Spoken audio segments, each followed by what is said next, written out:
Salve, welcome and welcome back. This is Jacob and today we are gonna be continuing and finishing off the narration and character voice acting for the side story HORTUS de Escapismo.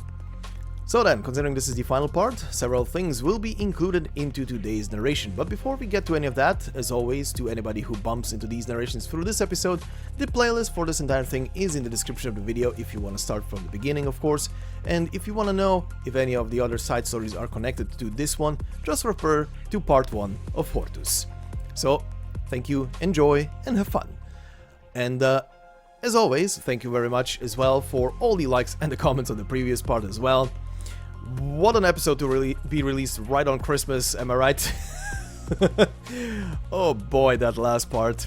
But yeah, anyway, like I said, thank you for the likes and the comments, and let's keep this going. And as always, the timestamps, if you want to skip the quick rundown of the previous part, are right down below in the pinned comment. But as always, let's begin with the recap. So then, on the previous part, we began where we left off in the chapel, with Fortuna depicting what happened to Delphina, and the people who were present splitting up into groups essentially. The group with Serpilia and Clement heads to where the accident took place to check on Delphina, while the rest of them, the abbot, Federico, and Richele, stay behind with Fortuna. Once the two of them arrive there, Serpilia tries to administer first aid, but quickly determines that Delphina has passed away due to sheer amount of blood loss. And back at the chapel, Fortuna is being escorted by Richele now to a side room so she can rest and recover and collect herself after what has transpired. In the meantime, Federico and the abbot receive the news from Serpilia, and Lemuen in the meantime also has a surprise visitor. The visitor looks to be a former Sarkaz woman who is now transforming into a seaborn. After a shot is fired from Lemuen's gun, the seaborn flees and Lemuen goes after her. In the meantime, Geralt is checking in with the other Sarkaz in the abbey if everyone is ready to head out in the morning, and Federico encounters Clement out in the abbey as well. Lemuen, who is in pursuit of her visitor, runs into the two of them. After a brief exchange of words between the three of them, Federico goes to the sacrarium, where he encounters two little twin siblings, one boy and one girl by the names of Arendelle and Estara, respectively. The two of them tell him that they were waiting for him, that a Sankta woman with a black halo told them all about Federico. But as the three of them are exchanging words, a fire suddenly breaks out in the sacrarium. The people who were close by to the sacrarium rush over to help put the fire out, and as soon as the fire goes out, everybody starts suddenly accusing or rather is trying to accuse someone of the fire, and everybody starts pointing at Raymond, who is the only Sarkaz present, at least up until that point, who is or was close by the sacrarium, and Sarkaz don't usually go to that sacred place. In the meantime, Lemuen is chasing still after a visitor and runs into some Sarkaz having a discussion out in the open. While that is all happening, Federico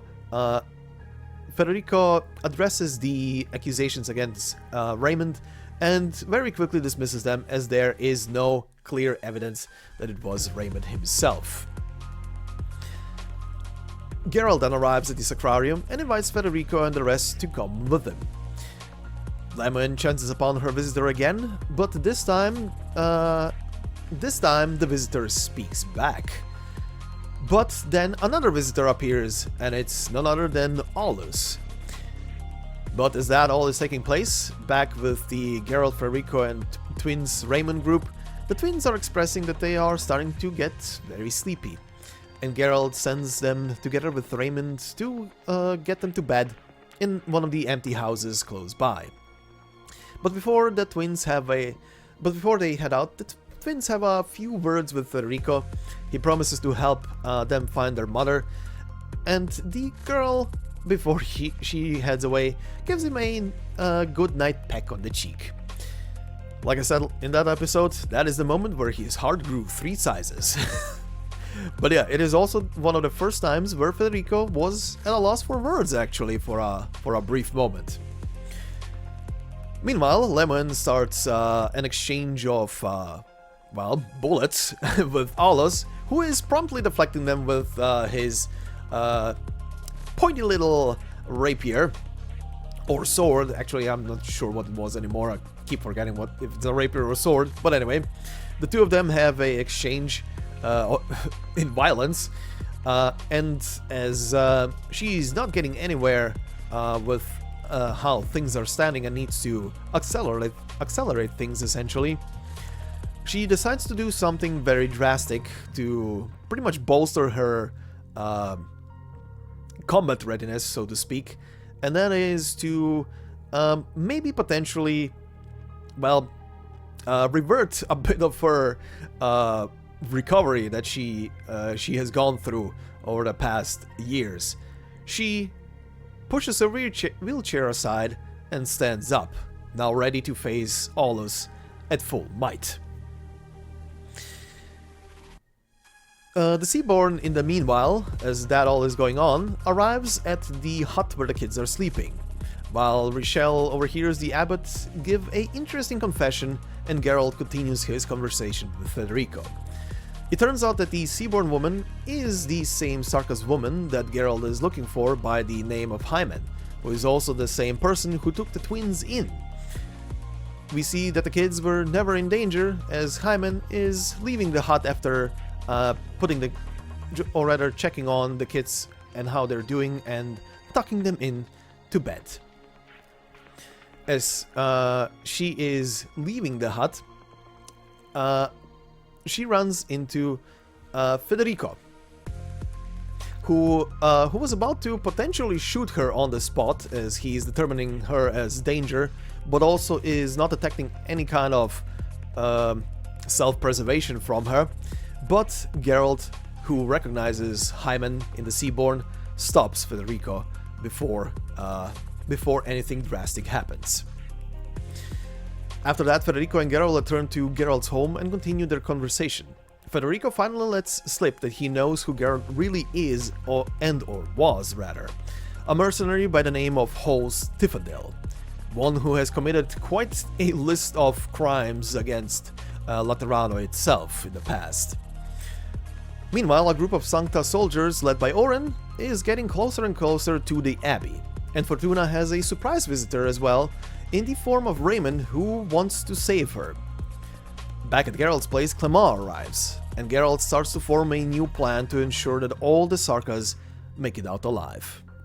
After Fortuna overhears what Serpilia and Oren were talking about, she decides to run away with Raymond instead of going with them to Laterano to get her judgment passed. After that, our Laterano Sankta finally all meet in one place. Lemuen, Federico, Richele, Serpilia, and Oren are all in one single place now and are discussing matters at hand. And as the conversation and debate is going, they get a surprise visitor now of their own, visitor at the door. Clement arrives with a message and a delivery. On a platter, he brings two things. One is the dagger of Geralt, the other is Geralt's own head. The sacrifice was made by Geralt himself to bargain for the safe letting go of the present Sarkaz. And that is where we pretty much left off. Boy oh boy, that was an ending. Alright then, so today we shall finish off our story, beginning from the cutscene only part on stage HEST-2, and then we're gonna continue onward. But before we go into any of that, we are gonna start with the operator record for Executor, the original Executor rather. As I said in part 1, I will obviously be reading that after I'm done with the story, and as I'm done now with the story, I've read it, and well, you will see what that entails in a moment. But we're gonna start with that, then proceed with the story. Stage 8 will be included, the battle stage that is, will be included, as always, considering that that is the boss stage, the proper boss stage rather. And at the end of the episode today, we will be including, like I said in part 1, the full file and voice files for Operator Federico Alter. Or rather, Federico Alter. I'm so used to calling him Federico at this point. Executor Alter.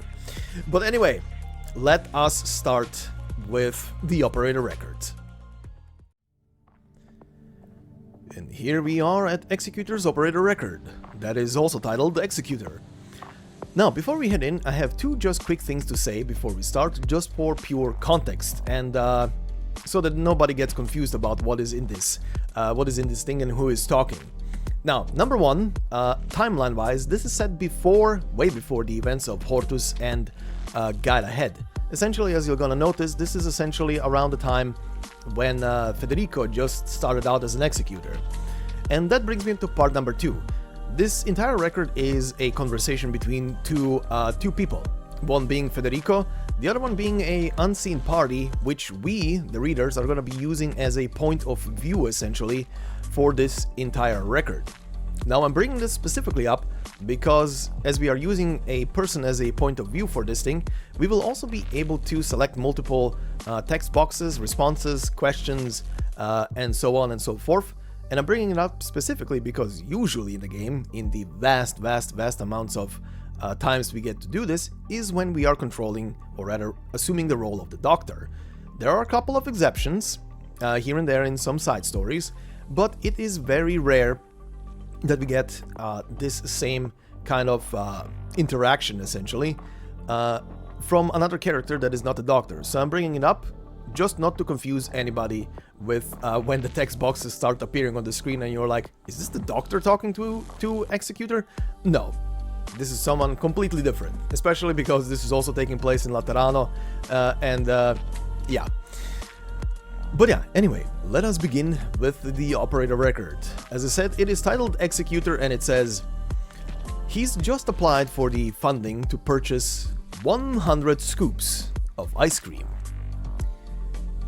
The good question here is, can someone like him get brain freeze? And how does he look?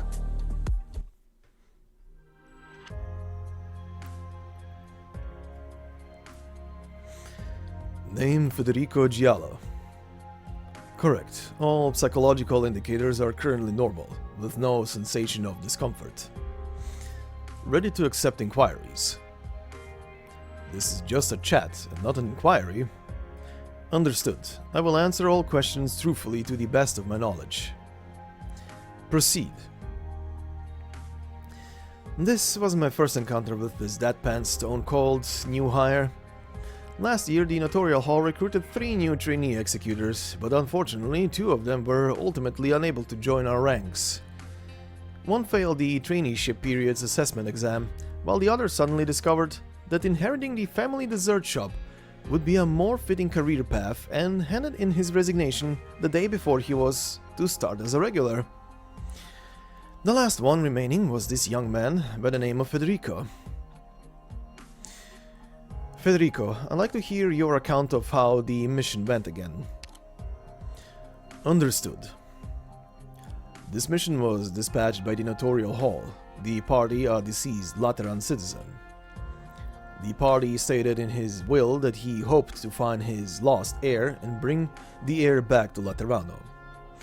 Due to the difficulty of executing this will, the commission was carried out by 2 executors. I have brought back the testamentary heir, whose identity has already been confirmed. According to the report, your partner died during the mission. Correct. The executor Bertoni was killed in action. During the execution of this mission, Executor Bertoni and I entered the Bolivarian border region to locate the heir, as per the descendant's will. The area is currently war-stricken and devoid of stable social order. The testamentary heir was involved in a local armed conflict, which hindered the completion of our mission. During our search, we were involved in 3 skirmishes, during which the testamentary heir was held hostage for a period of time, and Executor Bertoni was seriously wounded.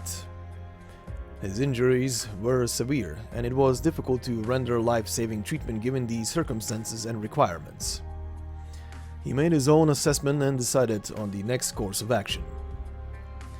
He proposed that he would serve as a diversion to draw away attention, while I would act undercover to ensure the safety of the testamentary heir.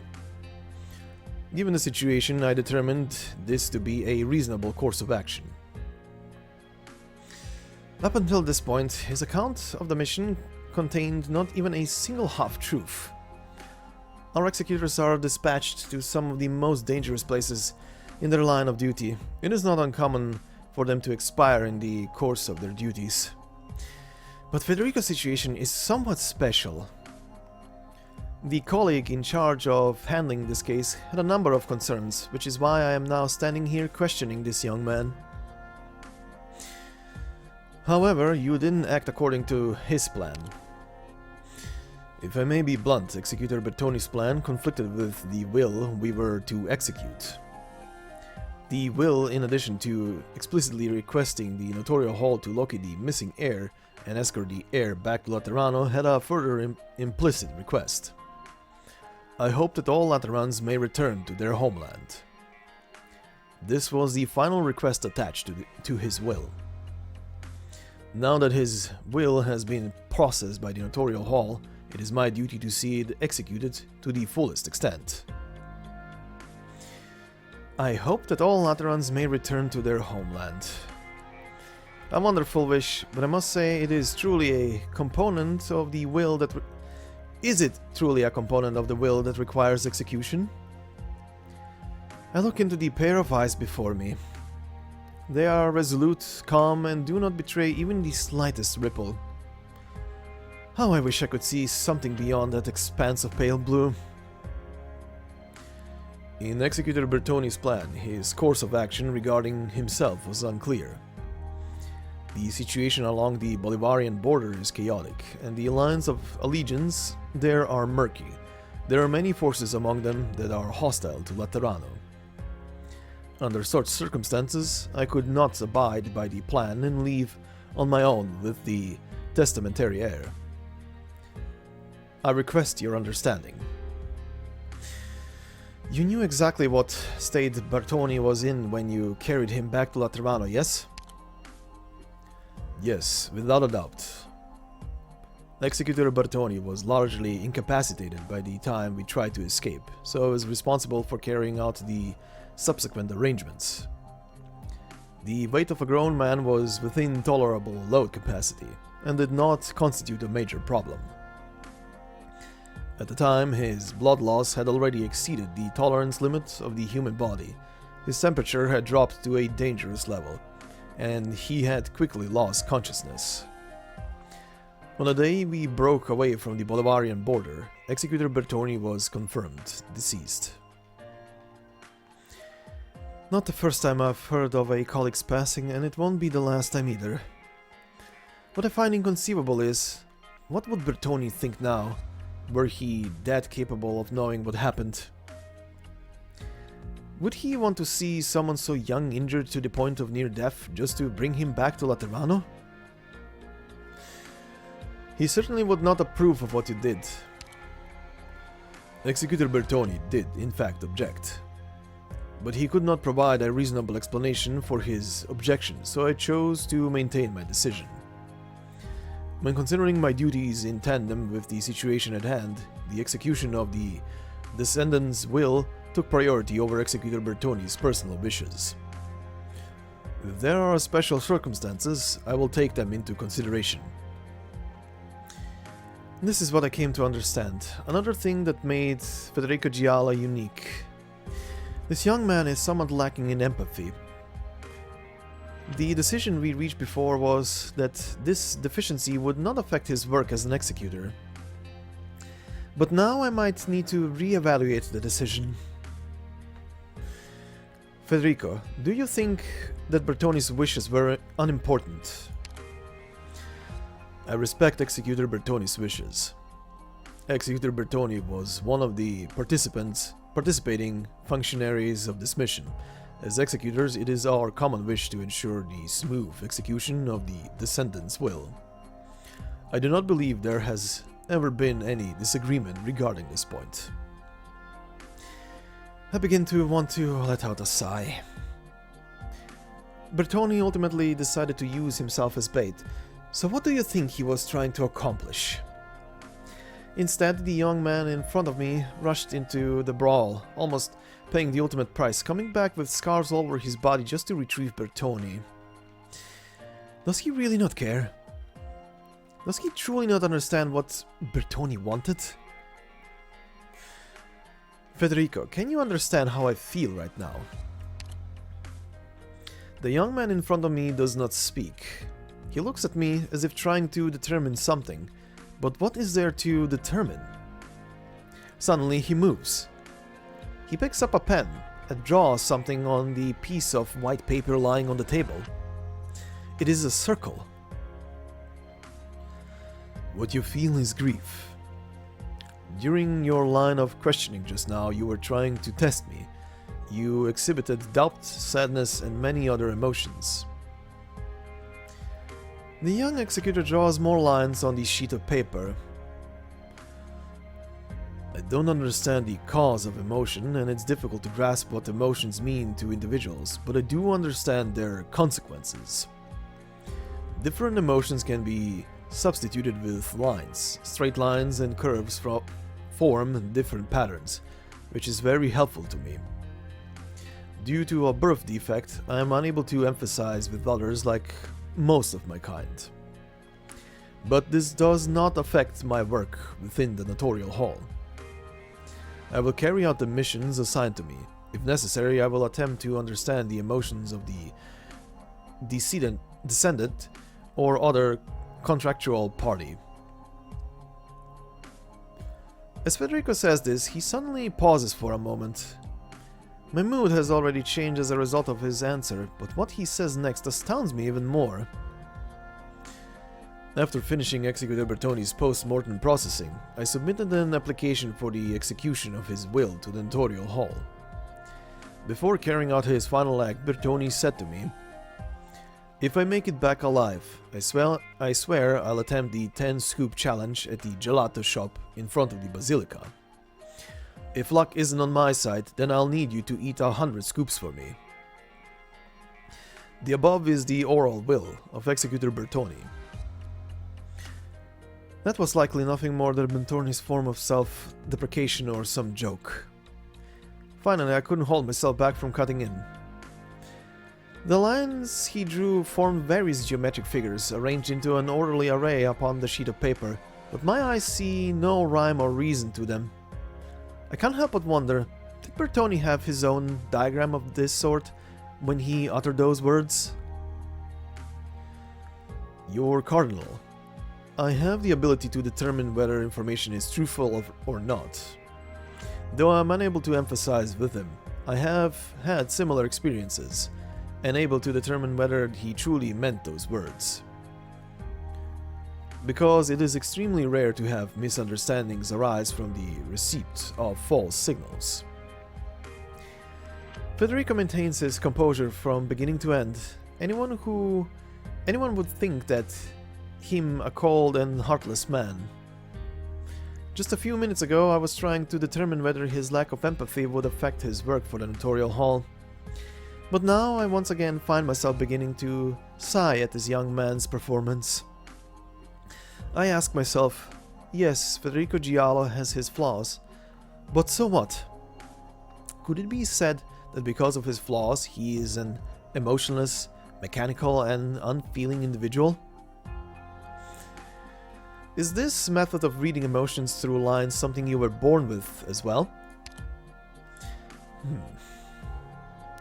No, this is a method that my parents taught me. For the first time, the young man hesitates at my questioning. I see his hands move again while he speaks, drawing more shapes upon the white paper. But this time there is no need for me to ask what they mean, nor should I. They were formerly members of the Pontifica Chorus, and later transferred to the Notarial Hall as executors, who died in the line of duty. Part of their will was for me to be able to understand emotions, and the time I witnessed their deaths was the first attempt I made at interpreting this. sadness, wistfulness. There are some similarities with Executor Bartoni's case. Your mood has changed again. Why? I have no way of answering the question. After so many years in this line of work, I certainly do not wear my heart on my sleeves anymore. But this young man speaks so firmly without a shred of doubt. As executors of the Notorial Hall, we are more likely than any other Laterans to witness human life in all its myriad forms. From the living to the dead, we must confront all of it. In this sense, it is perhaps only Federico among us who truly has no distractions. Perhaps he has what it takes to become an exemplar of Executor. Thank you for answering all my questions. Federico, what do you plan to do next? Though it lacked a formal application process and was only dictated by the parties involved, Bertoni's will was witnessed by another executor. Under these circumstances, I believe that his dictation can be regarded as a formal will. As such, I will submit my application to carry out this will. After saying that, the young executor's expression changes slightly for the first time. It is a subtle frown. I have applied for the funding needed to purchase 100 scoops of gelato. I will carry out what the living and deceased have entrusted to me. No matter what.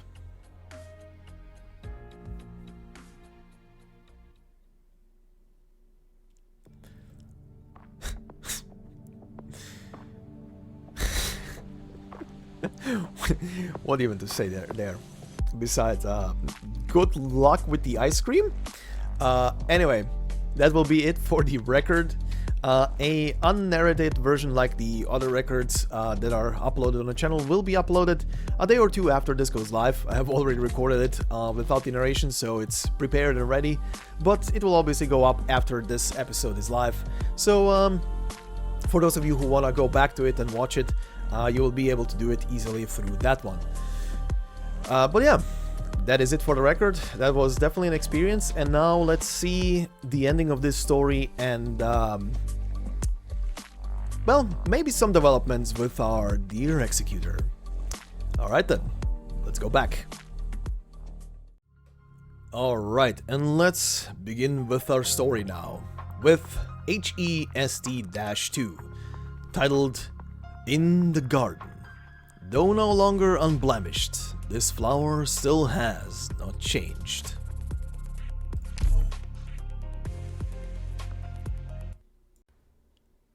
We begin with a flashback. Look here, Holst. You've got to hand it to Clement. He really planted the flowers in front of the statue, prettier than anywhere else. I'm surprised Stefano was okay with it, digging a hole in the sacrarium floor, searching for the right dirt, all that. Take it easy. You're injured. It's just a little scratch. Even little scratches can get worse. And call me Geralt. Alright. You're starting to nag like Stefano. That's why his face is all wrinkly. Don't end up like him. Worry less, meddle less. That's the key to a long life. Don't say that. Stefano wants the best for the abbey. It's thanks to him that we get to live here. I know, I'm just saying he worries too much. I'm afraid it'll become too much for him. Stefano is considered stubborn, even amongst the Sankta. He won't budge on what he thinks is right. But that's one of the reasons we've found refuge here. He says the Sarkaz are just like other people. And he is right. Well, you and I will have his back if things become too much for him. We'll repay our debt. And stop thinking about what happened in the past. We turned our backs on Theresa when we left Casdell. We can't go back, Geralt. Neither of us can. I know. You don't need to remind me. I don't remember when I stopped believing in Her Highness's vision. I couldn't see the future of the Sarkaz in our two rulers. It's okay. I'm fine. I have a new life now. I led those who wanted to leave away from Kazdel. I'll take responsibility. Life is much better than it used to be. Be careful. We don't have the same resources we did before, and there are some tough customers among those bandits. Aren't you being a little too careful?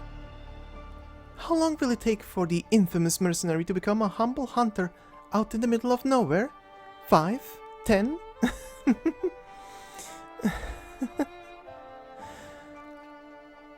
Geralt. Yes? Have you really thought about what you look like when you put down your weapons for real and settle in as a humble hunter? What will I look like? No, I've never thought about it. What will I look like? Huh. You'll see for yourself, Eileen. A long time ago, Geralt used to look up at the night sky when he needed a breather after killing. The sky is an oppressive black, the campfire has gone out, and even the embers have cooled. Bloodied mercenaries wipe away the dirt from their faces, gazing at their equally battered comrades, briefly pondering questions they hardly have the luxury to think about. Can Sarkaz like them truly hope for a happy life? He once believed that the day would come when the Sarkaz rebuilt their home, but he feels more helpless with each passing day. They have shed too much blood. They will run out of blood before their monarch's vision comes true. Eventually, Geralt abandoned Kazdel, bringing along those gasping for breath, running from the land they once fought to the death for. They hid from the world, ultimately finding a place that would take them. All they wanted was a normal, peaceful life. The dream came true once. When did life turn bitter and oppressive? It is like a fine dish on the table that no one has tasted. It has gone from bad through no one's doing. If only blood can end this all, then there is only one thing left to do. Don't bother trying to change my mind, Clement. I can't go, and I won't go. I never told you my old name. It's not a past I'm proud of. An infamous deserter, a broken man. With me here, they have an excuse to harm the others. Don't be so sad. I'm just going to see Eileen. Death is familiar enough to me. I used to trade in death. My life is a small price to pay for the lives of all the others. And don't worry about the ones left behind. They'll follow my order. Raymond is young. He might be impetuous. Do try to calm him down, won't you?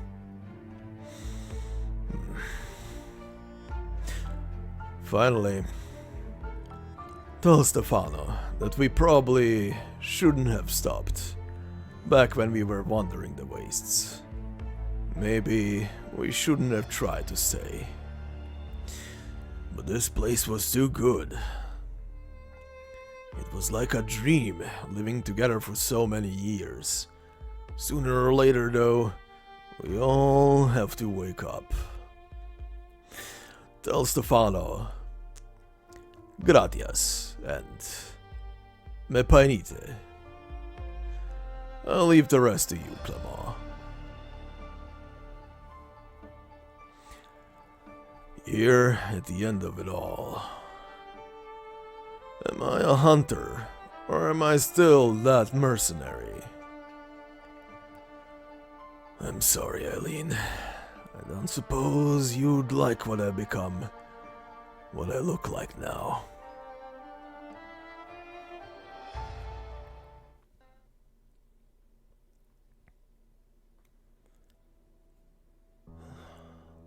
dawn has broken. It seemed like a lot has happened, but it also seemed like it all happened in the blink of an eye. It was a long night, wasn't it? What are you doing? Nothing worthy of your time, Senor Federico. I just wanted to find a flower. Geralt shouldn't go to see Eileen empty-handed. But it looks like the fire last night burned everything. There's nothing left. If it's just a flower you want, you wouldn't need to come here. You don't understand, Senor Federico, it's not the same. The flowers here were different, a special breed grown only in this monastery. They represent friendship and hope. Yes, friendship and hope. The abbot told me they were a symbol of Laterano's partnership with Iberia, one of the abbey's most important possessions. Beautiful. I was struck immediately. There used to be flower beds all over the abbey, covering every inch when you looked down from the bell tower during bloom season. Eileen loved the sight of it. So did Geralt. Many were scared to talk to the Sarkaz, but I got along a lot better after the first bloom season. People realized that the cruel and warlike Sarkaz would stop to take a look when they passed by the flower beds. They would take a flower or two to put in their homes. They weren't fearsome desperados. They were no different from us. There is one here. Ah, you mean the one beneath the statue? I saw it. It was lucky to lie beneath the statue when it fell. But it's not the one I wanted. Why? Look at it. Don't you see? It may have hid itself beneath the statue, but its stem is broken, and its petals are burned. But it's still here. Is it? I used to believe there were things that would survive, no matter the adversity. You may laugh, but I truly did. Life wasn't easy, but all was good. Amita Nina would make snacks for the kids when she had the time. Have you ever heard of herb pizzelle? Amita Nina and Hyman made them from a Lateran recipe using Sarkaz herbs. A dessert that everyone loved, and one that belonged to this abbey, and this abbey alone. Amita Nina used to say that tasting bitter fruit is all well and good, but the children should grow up knowing more than bitterness. They should know what sweetness tastes like. I will commit this dessert to memory. It's not important. We forgot the taste of sweetness a long time ago. No one makes pizzelle anymore. I find myself curious at times. If Sankta weren't so special, if everyone in Laterano was mundane, normal, insignificant as I am, would the holy city still look the same? Would Laterano be Laterano? I don't know. That's a shame. Clement, do you no longer have faith? Have your beliefs changed? I was just made to see reality. Things are not as immutable as people think. Testing them only harms them. One little flaw, one little imperfection, one tiny little wound, and it's broken beyond repair. Like the flower you found. The flower I'm looking for is no longer here.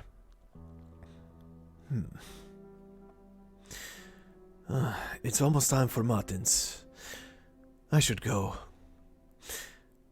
Goodbye, Senor Federico.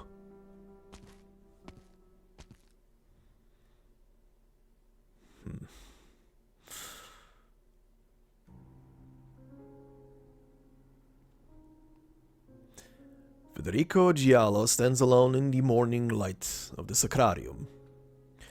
The marks left behind by the flames have already been scrubbed away. The pride of its furnishings, the sacrarium feels empty, with only the sound of footsteps to fill it.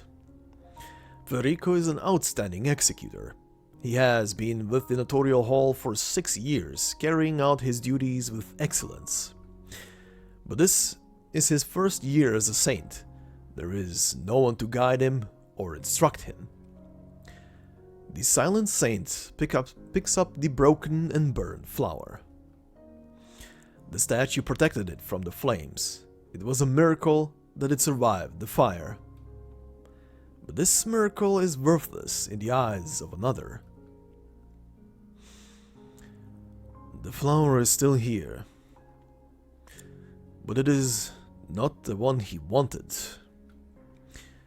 Wounds beyond repair. I don't understand.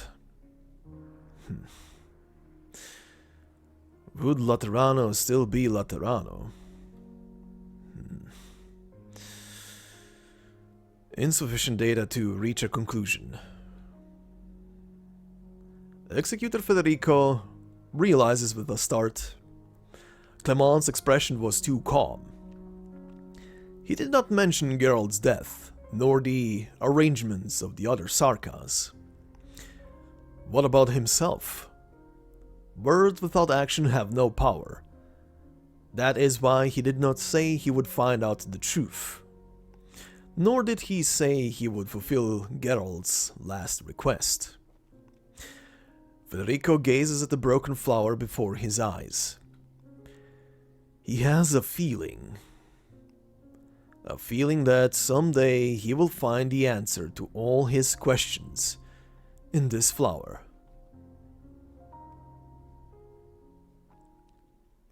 Meanwhile,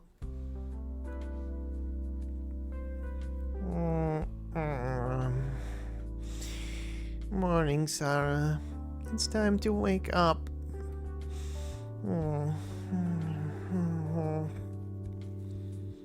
Aaron, wake up, Aaron. Mama came back yesterday. Huh? She came back? Where is she? It must be her. Look. A new blanket from Mama? It's a little torn. But there's a picture of circles on it and people with wings, like what Mama promised us. Who cares if it's a little torn? Mama's clothes are torn too. We have to be good. I know. Let's go and find Senor Federico. Can we play with Senor Federico today? No, silly. We're going to tell Senor Federico that Mama came back to see us last night, so he doesn't need to worry. bless this, kids. Alright, and we continue on to stage number 7, titled Joined by Love. Life may be tough, but we'll pull through along with our brothers.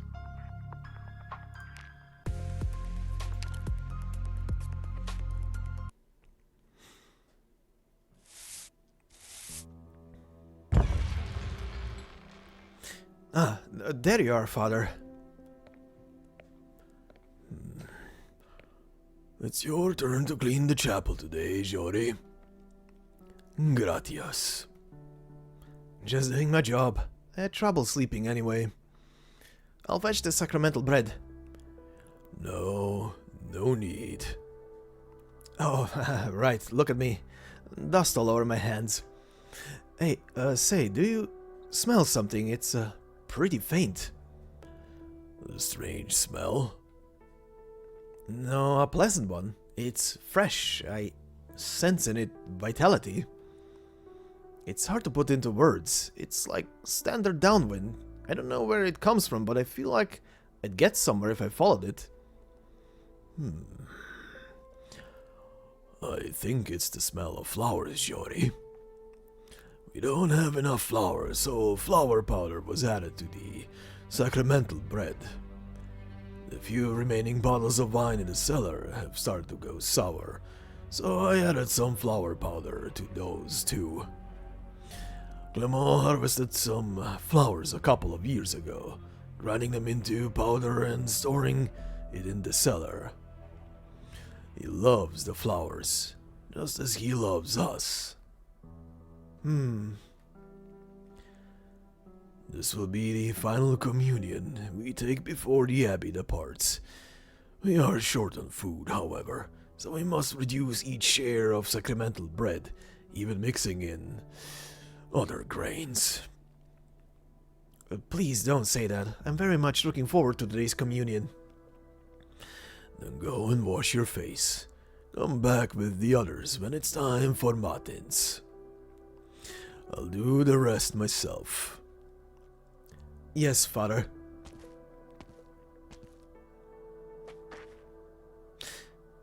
Will we be saved after today, Father? All of us, Sankta and Sarkaz, will we all be saved? Even though Geralt is already... Go, Jori. Oh, okay. See you later, Father.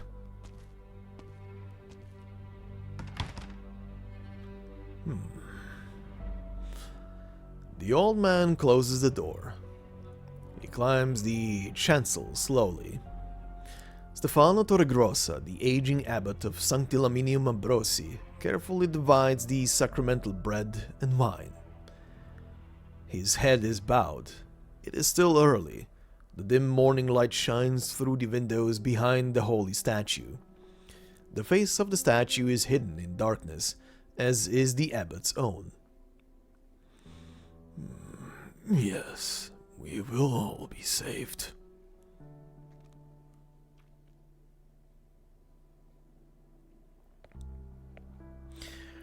She walks into the broken sacrarium, crushing the charred remains of plants to powder beneath her feet.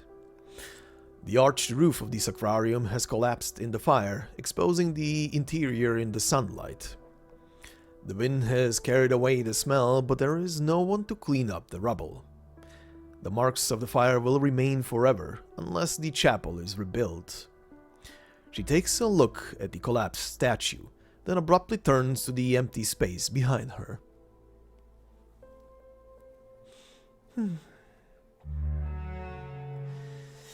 Humans struggle, punish and forgive themselves like a sonata at its climax, the keys dancing a frantic tune. When a decision is made, the long and steady coda begins, the emptiness at the end of catharsis, yet infinitely determined. Emotions are complex, but the changes are always alike. The melody is conventional, regular, devoid of surprise. I sense your serenity. You have made your choice. In any case, the song I should play is you. Hear the voice of your own heart here at the very end. You lost, vibrant soul.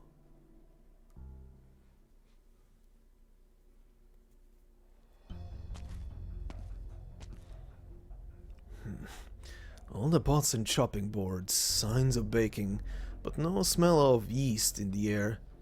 Oh, I guess it's unleavened bread. This looks like they were preparing the Eucharist here. Very quickly, Eucharist, Holy Communion. There is unidentified debris. It feels wet. Is it because we're underground? No. There is flour left in the corner. Why is it so damp and sticky? The smell. Huh. Is this the only path the pious abbot saw at the end of it all? Can't get in touch with Federico. Tell Oren? That will only make things more complicated. Am I the only one who's going to have to do this? I barely know where Iberia even is. This is such a headache.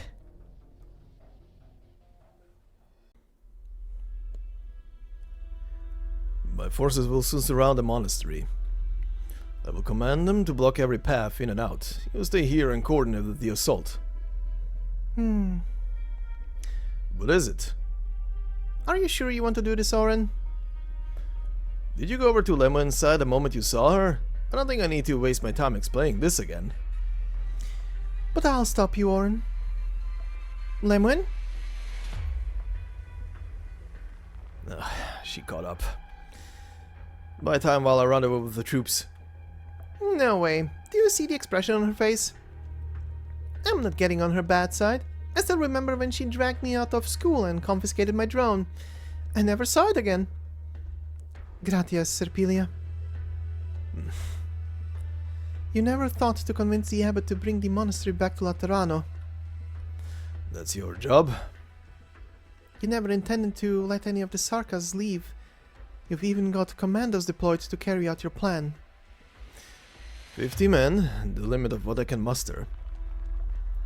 What are the Lateran laws to you, Oren? I will submit myself to His Holiness's judgment when we get back, though I don't think I've done anything that should be punished. You know the consequences of an assault on the abbey. The people here, both Sankta and Sarkaz, are like travelers who lost their way in the wilderness, who found warmth by a campfire. The campfire guides their kin to rescue them and other poor wandering souls. They have no one to count on, they are weak and frightened, but they still hold on to their precious kindness. That's why Geralt gave his life to plead with us and ordered the Sarkaz under his leadership to keep the peace between the two sides. But what if the campfire has attracted some beasts? I wish I could say pretty words and do the kind of work everyone admires, Cardinal Lemuen. But I can't. You've never traveled the war-torn wastes with thousands upon thousands of refugees, seen the dark cloud that blankets the skies over Londinium. But I thought you would at least have a tacit understanding with me. Give some thought to the danger in letting those Sarkaz go. The atrocities the Sarkaz committed in Victoria are well known. They continue to spread their terror across the lands. If you truly believe His Holiness's plan, believe in the value of the legati, then you should understand why Laterano can't be merciful here. The friendship that Laterano built at the Summit of Nations is more fragile than the paper windows of this corridor.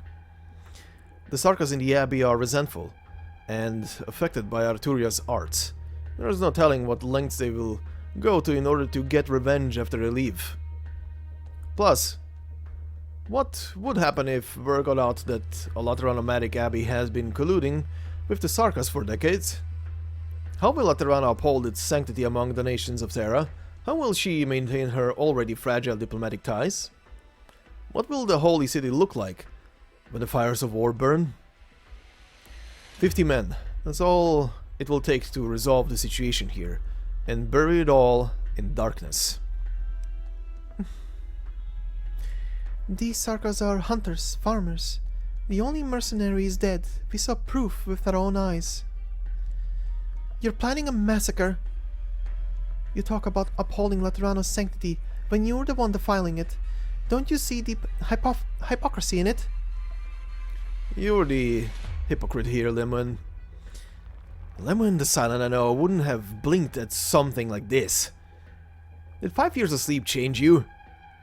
Or was it the so-called martyr? Oren never manages to say the name. The wheelchair closes the distance in the blink of an eye, and his midsection meets the barrel of a sniper rifle. Leaning against the wall, he barely manages to stay on his feet, and it takes all his effort to keep his voice level. Go on. Lemuen the Silent. I told you not to get on her bad side.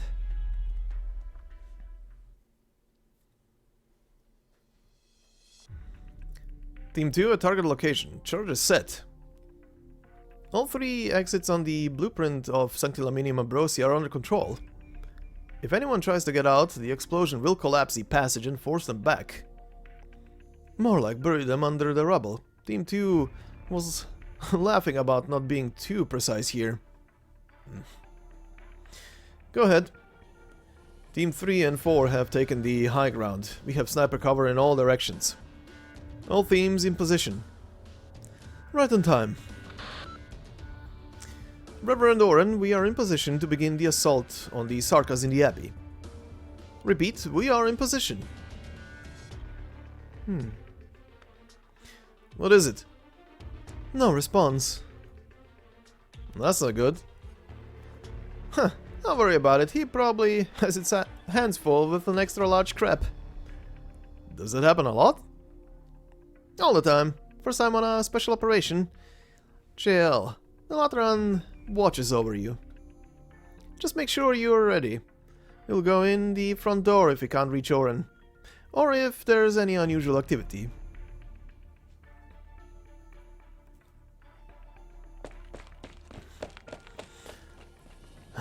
No one in the hallway. Quick, this way. That way leads out the abbey. Aren't we looking for Geralt? No, I need to get you to safety first. Didn't you hear? The Laterans are taking the abbey by force. That woman Serpilia might have played nice, but the army won't. You can't be seen by the Lateran army. You're fallen. To them, you're Go ahead, Raymond. I can handle it. Don't let me interrupt you. I did Fina. All I meant to say is that you've never changed. Not to me, Fortuna. Anyway, you're in the same boat as we are. It's only going to mean more trouble for the others if you stay behind. Alright. I'll do as you say. But what about you, Raymond? Will you be alright? Don't worry, Geralt made plans for everything. I'm sure he anticipated something like this. I'll come back and help him once I've found a safe place for you. Your palms are sweating, Raymond. What's going on? Nothing, just a feeling I can't describe, like a heavy weight. Maybe it's just that I didn't eat breakfast. If not for all this, we would be having communion right now, with Geralt and everyone else. We'll have plenty of chances. Take a deep breath, Raymond. I'll be the one pulling you along now.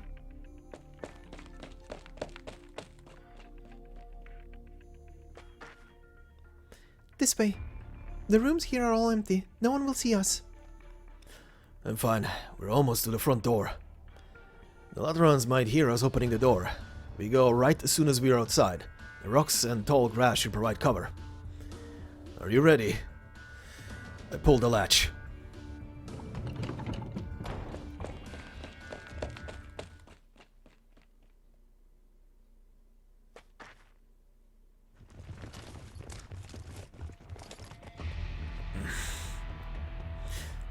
This is... That's why I had a feeling. Lateran troops. Stay behind me, Fortuna. Team 1 here. Sarkaz sighted at the front door.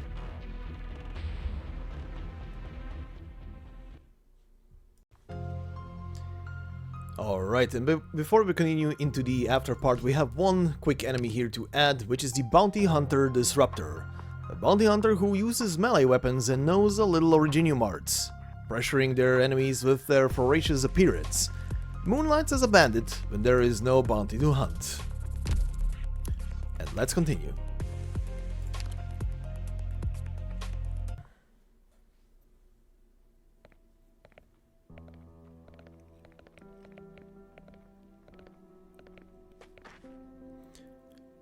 Good morning, Your Excellency.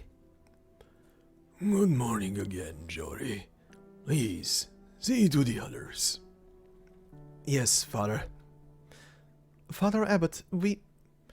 Much has happened of late, Sural. I understand you're unease. Should we have come? Would those people from Laterano... It'll be all right. All who dwell in the Sanctilaminium Ambrosii are welcome in this chapel. That's how things have been for the last 10 years. Sit up front, Sural, just like always. No need to worry. Laterans do not interrupt the communion in progress. Please, take your seats. Join me in a moment of prayer. Wait, listen, and feel the peace and tranquility.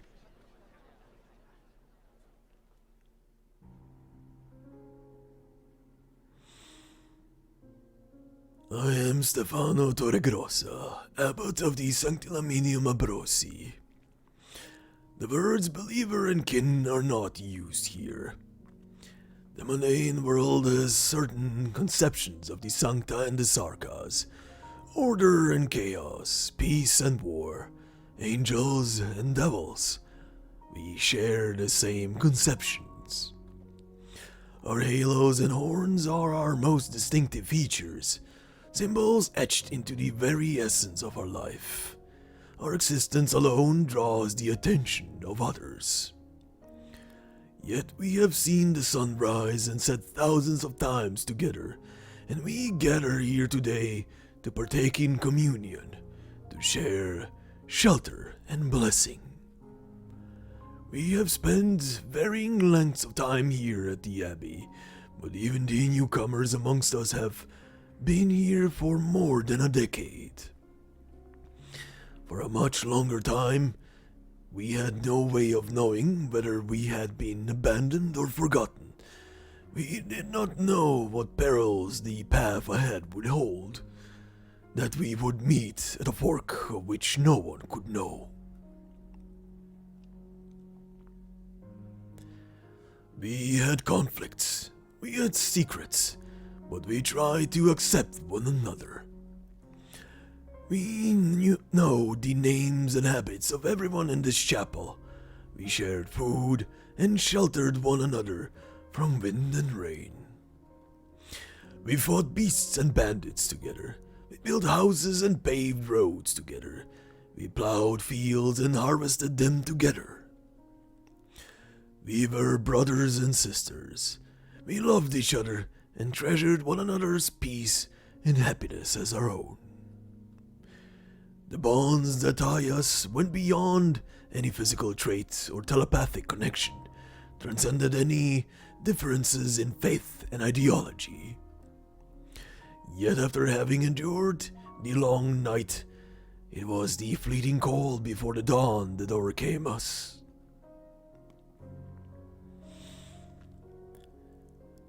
The nuncios from Laterano, the executors, and emissaries from a distant realm, they all had their own plans, brought new hope, and forced painful choices.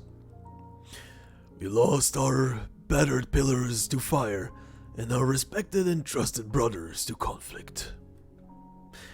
Stefano Torregrossa sought that which was most good, even if the answer was an unproven one. For this I seek your forgiveness. Sanctilaminium Ambrosii is not paradise, but it is our common home. I have faith that we will make the same choice.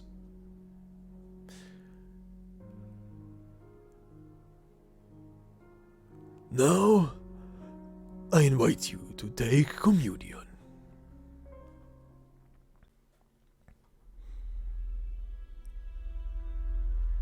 Does it hurt? Could be worse. You put on a brave face, but I can hear your teeth chattering. The barrel of a rifle will never be worse than a bullet. You can have one of those too if you want. I can feel your seething anger. You're angry that I violated the purity of your faith. That proves you're thinking as a Lateran. Your mission is to bring the Sanctilaminium Ambrosii back to Laterano and to help the lost Lateran kin there. My mission is to preserve what makes Laterano Laterano. Set your sentimentality aside, Lemuen. We're in agreement here. Enough with your sophistry. Did you learn it from the Victorian nobles or Colombian merchants Legatus Oren? I said it. The sudden appearance of beasts will frighten wanderers. I'm not going to stand by and watch a massacre happen. The commandos will be in position any moment now. You can't stop me. I can incapacitate you, then deal with them. You may have surprised me once, but it won't work again. Not unless you actually put a bullet in my brain. Is that so? Lemuen? Oren? Don't tell me you're really going to... A loud crack interrupts the exchange. Again and again, before anyone could react, so loud that it sounds like the patron firearm was being fired right next to their ears. They could not even hear their own heartbeats for a few seconds. The projectile leaves a long trail in the damp morning air. I am Executor Federico of the Laterano Notarial Hall. That was a warning shot. Cardinal Lemuen, Legatus Oren, and Technician Serpilia of the 6th Tribunal, I command you to cease your pointless altercations at once. I see no need to understand your positions or mediate your conflict. The mission remains incomplete. Newly emerged factors continue to present a risk of escalation. This monastery needs order. If there is no contradiction between you, yet conflict remains unresolved, if empathy is not enough to prevent a community from disintegrating, then I will be order. The warning shot was also intended for the special forces outside. Lateran troops will not enter the Sanctilaminium Ambrosii without my express authorization. You were the one who deployed them, Oren. You will restrain them, order them to pull back 1 kilometer and stand by. Lemuen and Serpilia, the two of you have been in contact with the Sankta and Sarkaz population here. You will reassure them and prevent the situation from escalating. Meet me in the chapel once you have finished your task. Richele has uncovered a lead and is following it. I will find the one responsible for this situation.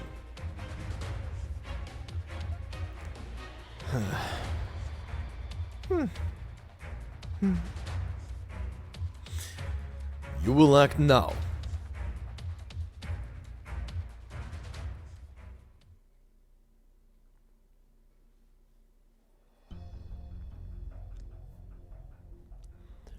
Now I invite you to take communion.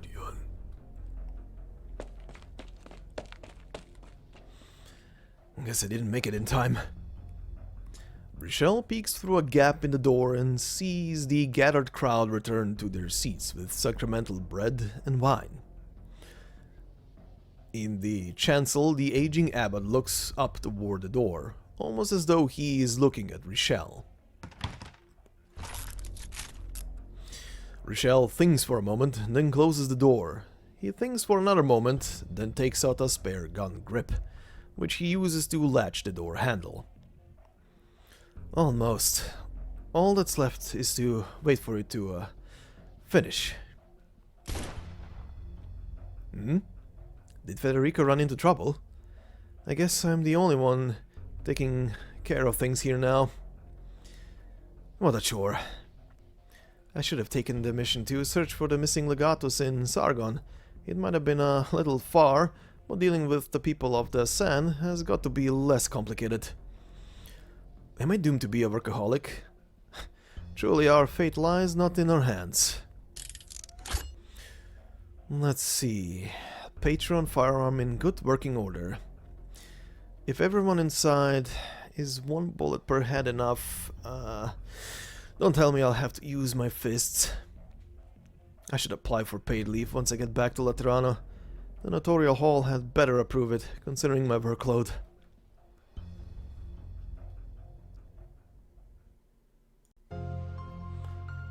Alright, and we continue on to stage number 8, titled Devout Follower. People always wish to have their prayers answered, searching for a salvation that does not exist.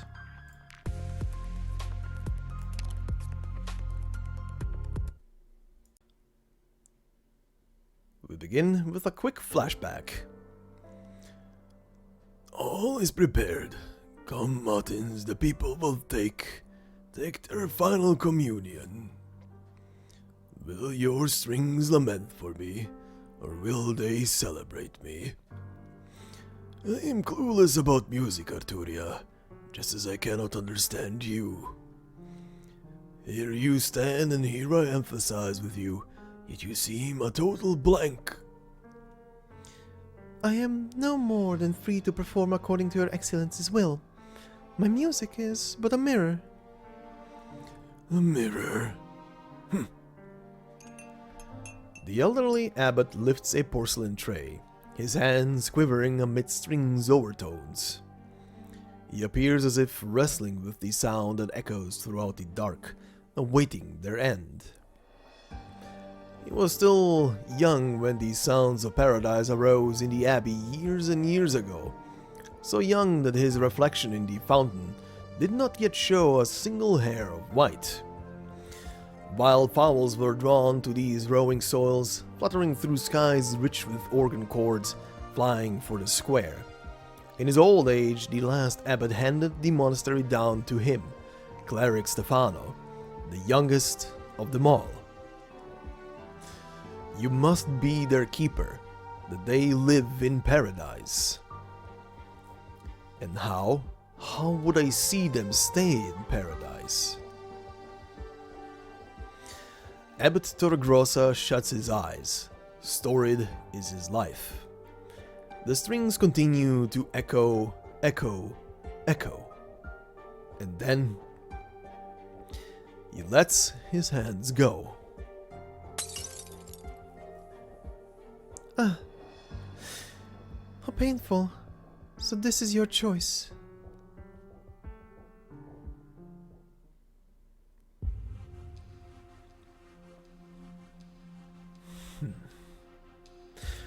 From behind the sealed chapel entrance comes the muffled sound of speech. Federico stands in the spacious hall for a while, listening, then turns to walk upstairs. Equipment normal. The only loss has been one communicator. Current objective remains unchanged. Proceeding with mission. Locked onto suspect.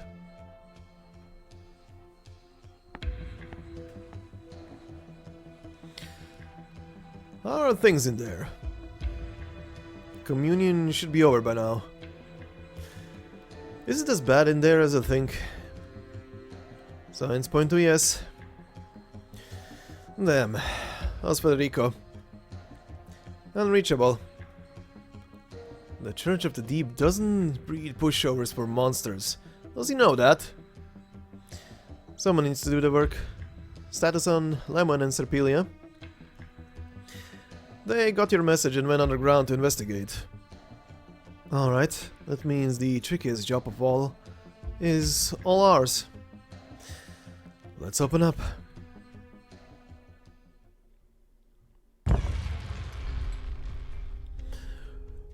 And be where we may, and face what we may, it remains that we must respect each other in kind, care for each other in kind.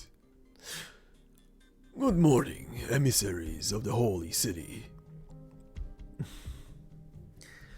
The trays are empty. Richele, get every inhabitant under control. I'll handle the abbot. Is there something amiss, emissary? Amiss? Well, here's the thing. What's got you so down, most reverend abbot? So insistent that Matins today has to be the final one? I'm pretty sure Lemuen's informed you that after you dock back up with Laterano, there's a real chance you'll continue serving as this monastery's abbot. Emissaries of Laterano, you question me, but on what basis? I have made my choice, renounced my vain hopes that all could be met with equal salvation. The monastery's course is run. On this final Matins, may all our trays be empty. I have just delivered them the news. The Sanctilaminium Ambrosii has agreed to return to Laterano. Return to Laterano? Sir, don't tell me you thought we'd let the Church of the Deep off the hook. I told you my choice is made. Oren, he's telling the truth. The inhabitants haven't shown any signs of change. I've examined the trays and they're clean. Yes, I prepared the flesh of those monsters by my own hand, and mixed it all into the bread. But though it was meant for Matins, I locked it away in a cabinet underground, lest my starving people ingest it accidentally. Now that HORTUS has left, that which you fear flourishes no longer. This is the key to the cabinet door. Take it, it is my plea. This will prove that what I say is true. Perhaps you will know better how to handle the Church of the Deep's givings. Thank you for your cooperation. Looks like my gun's resting easy today. What? Are you sad about that? Come again? No, I'm just breathing out finally. We got the rough part over with. Work should be getting back on track now, right? Lemuen, catch what the abbot said. I'm bringing the key down now. You don't have to. Someone smashed the cabinet open. It's empty inside.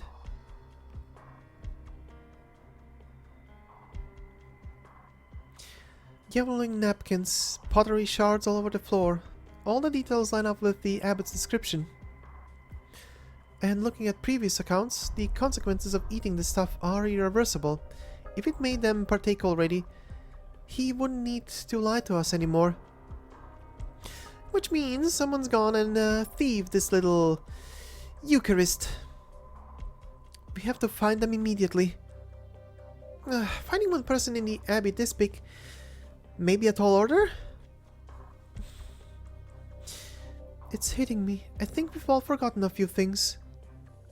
For one, Geralt heard about how that Sankta girl fell, and that dealt him a huge shock. But we would have never let any word out about the falling. How did Geralt learn of it?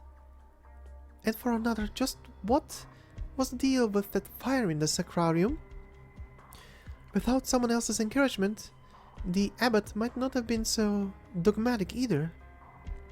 After all of this, I've got a bad feeling our abbot's not alone in his despair.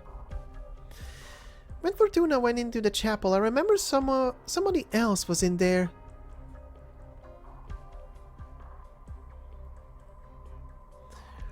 So, this is the abbot's choice. Not that it hasn't crossed my mind before, that things would ultimately turn out this way.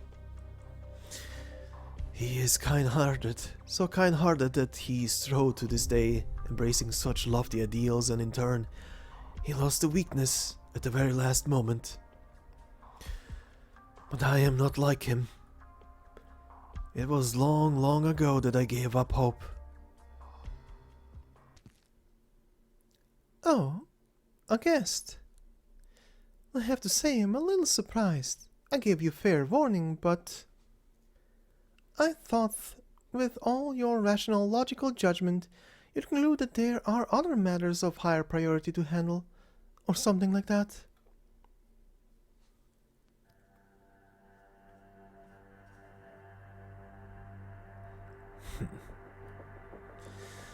How long has it been since we last met, Federico? 5, maybe close to 6 years? Aren't you going to say discontinue this meaningless speech, fugitive Arturia? Or do you finally plan to switch to a different greeting? Why not go back to those days when you lived with me then, and call me Soror? Oh, and you're still not angry? The first instant you came through the door and saw me, you didn't even make a move. That's unlike you. Let me take a guess at why you're so out of sorts then. Are you waiting for something? Or are you hesitating? Listen, sounds of all kinds fill this little monastery. Sorrow, pain, suspicion, resentment, and despair.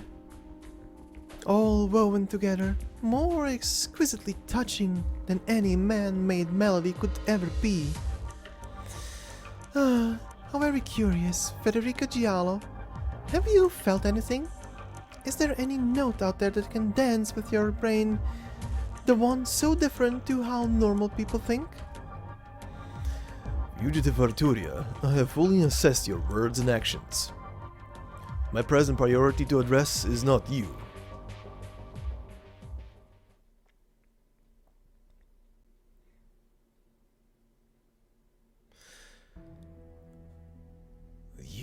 aren't in the chapel, Signor Federico. I thought you and your colleagues all had your eyes fixed on the most reverend abbot. You are the prevailing suspect in this series of abnormalities. I honor His Excellency's choice. We all respect him, love him. This was always the way it would be, for we are all under His Excellency's wing. It's simple to understand, isn't it? When every cause sees you expelled from the cities and your only choice is to roam the wastes, and you've become sure your end lies in death.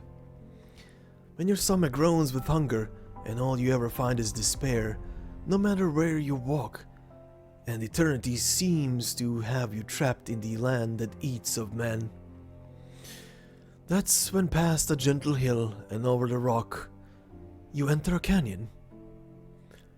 You see a building past the dust, a building that could dare to be a city, where its people bring you food and let you stay in a room for the night.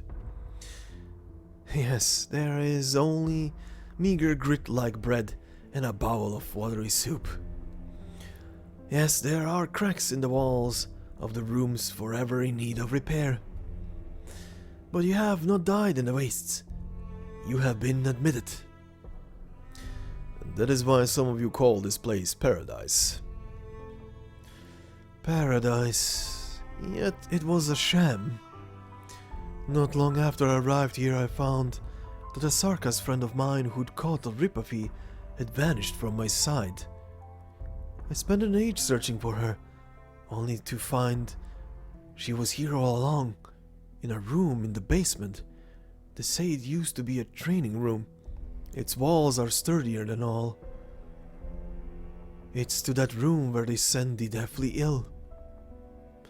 Improvised protective equipment cannot obstruct the propagation of originium dust with any effectiveness.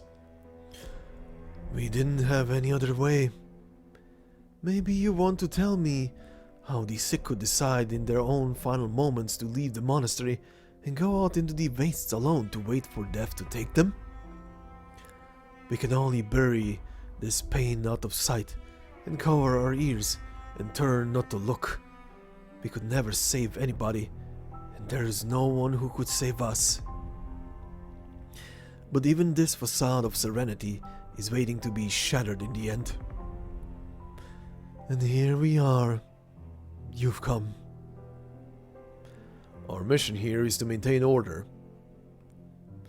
Of course, it wasn't any of you that destroyed our life here, after all. It simply and naturally came to the way it is now, as a matter of course. And no matter how careful I tend to the flowers I plant, when it's time for them to wilt, they will transform in invisible measures until they're beyond recognition. It's all the same. You have been affected by Arturia. You mean by Signor Arturia's music? Perhaps. In them I often hear recollections of these things. But she's never been a part of our lives. I know she simply takes our distress, our suffering, as ornaments for her leisure. And so, how could she ever go far enough to disturb our wills, to make these choices for us? Dangerous articles detected. You have concealed a large quantity of flammables beneath this sacrarium. No, this entire monastery. Yes. It was a possible alternative. Whether you came or not, the tranquil life of this monastery was never going to last. Have you seen what hunger and fear of wandering the barrens can drive people to, Signor Federico? I have. Before things reach the point of no redemption, I will end it all. Clement Dubois, you are a suspect in the destruction of the Sanctilaminium Ambrosii and are involved in multiple cases that concern or have concerned the rights of Lateran citizens. You have been confirmed an executorial target by the Notarial Hall. In accordance with regulation, I will immediately proceed to apprehend you.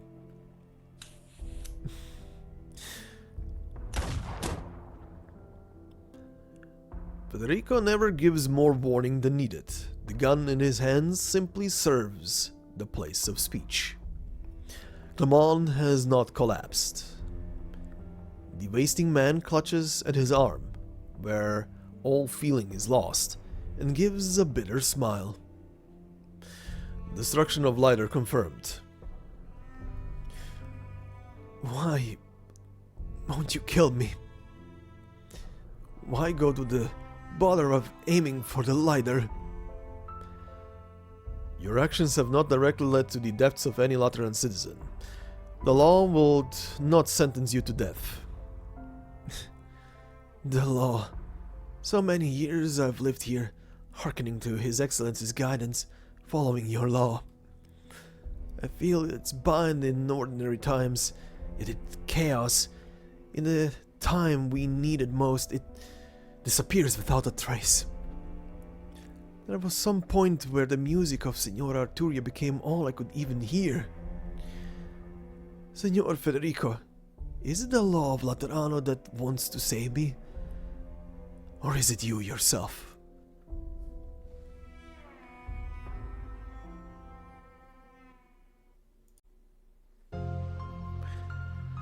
And we are gonna go now into our boss battle stage. Now, before I go into it, the boss description I will add after we are done with the stage, just like last time. And as always, I will not be speaking over the boss battle stage, I will just let it run. The stage as well includes the boss from the very beginning of the stage, so I will let it run at least for the first minute on normal speed, but will then accelerate it because the rest of the battle would be dragging on for quite a while. So at least the first minute will be on normal speed, and all I can say is enjoy the music. This is the team. It is kind of also comprised of a couple of characters that need trust farming, but this is not the stage I will be trust farming on. But it is definitely an interesting boss battle, kinda, I'll say. Quite unique. It was kind of fun to figure out, honestly. But anyway, enjoy, and I will shut up.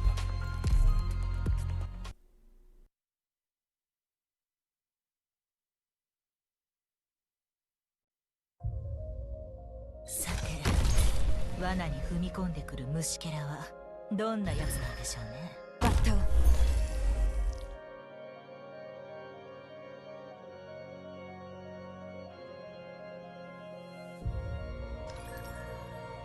切りつく。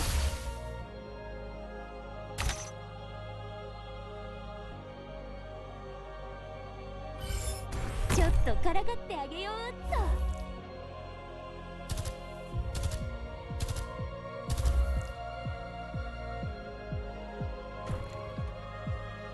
絶望の匂いまではカムフラージュできないわ。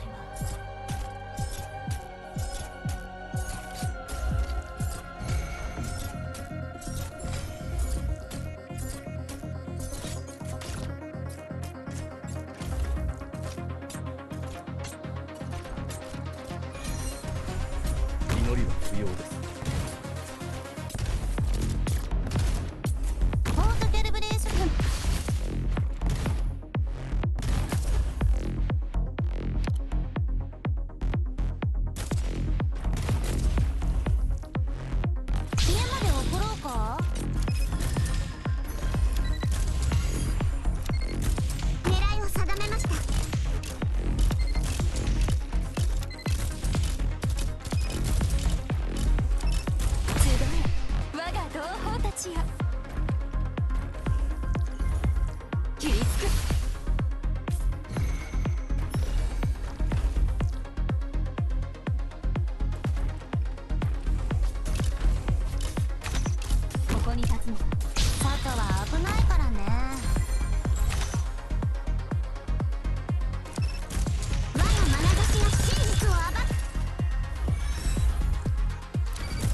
慌てないで。運動を実現させた者が北総へのに君は気づいていない。足元を見てみなさい。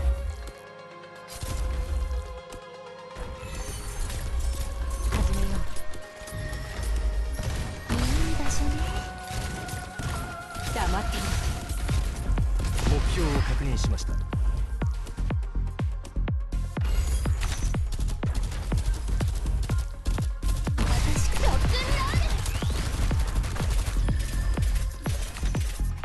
の戦いは怨恨によるものではありません。オートキャリブレーション中よ。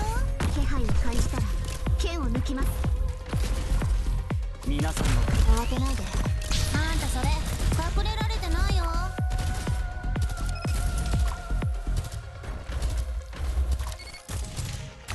理念に基づく争い。ここに立つの私の使命。聞いてる。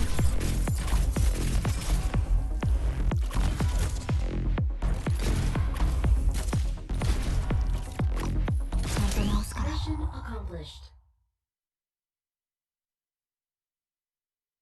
無駄玉はなし。完璧。 Well, the victory screen at least is a Sankta. Alright then. So with that, let us quickly go over our boss description. The gardener. The most ordinary gardener around, Clément Dubois. He holds soil in both his hands, but the land is so barren that the flowers which once bloomed can no longer grow. And with that, let us proceed into the after part.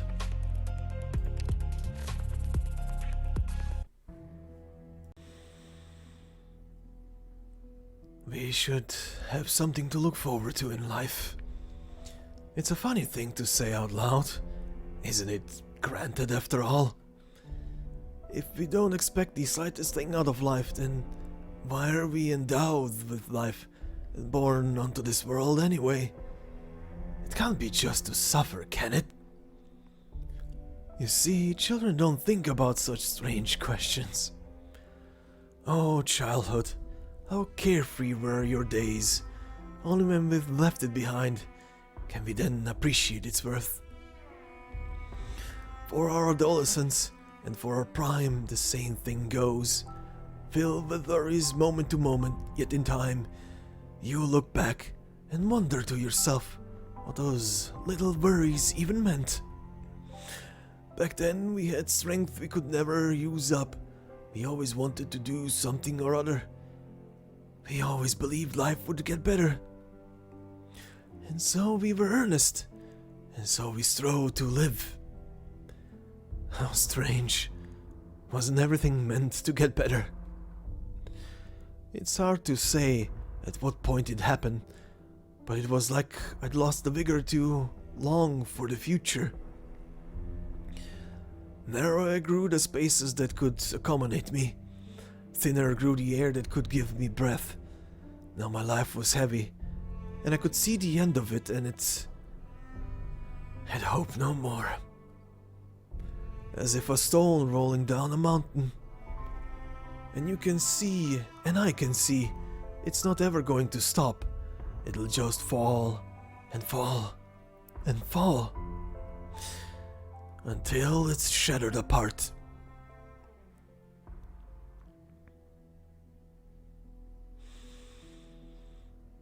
My flowers, they're all gone. Do not step forward.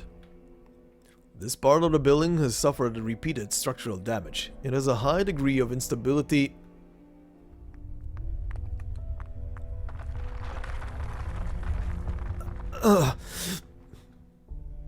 Clément, come back. No, Signor Federico.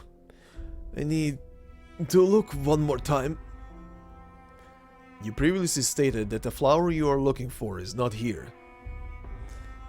I did. I just wanted to check. All the flowers are dead, and not a single one had the luck to be saved.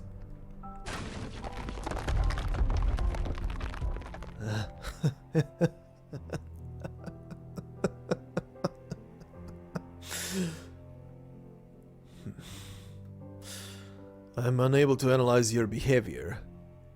I am unable. I planted these flowers myself to stand for friendship and hope. But they stopped caring about those things long ago.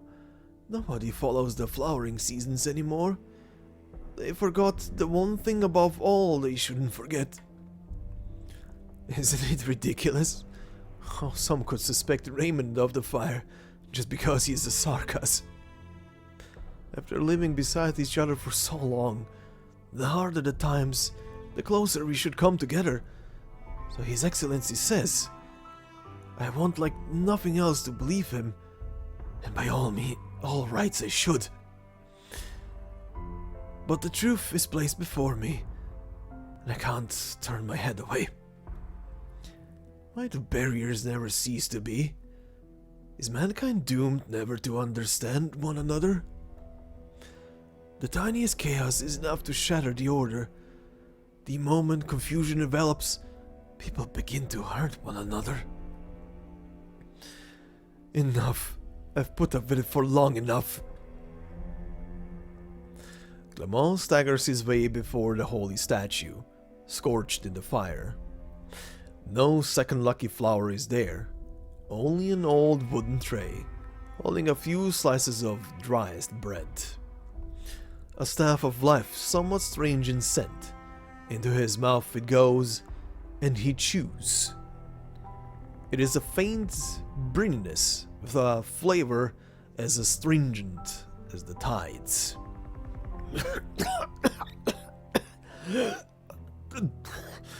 Disgusting. Clement, put down that object. Put it down? No.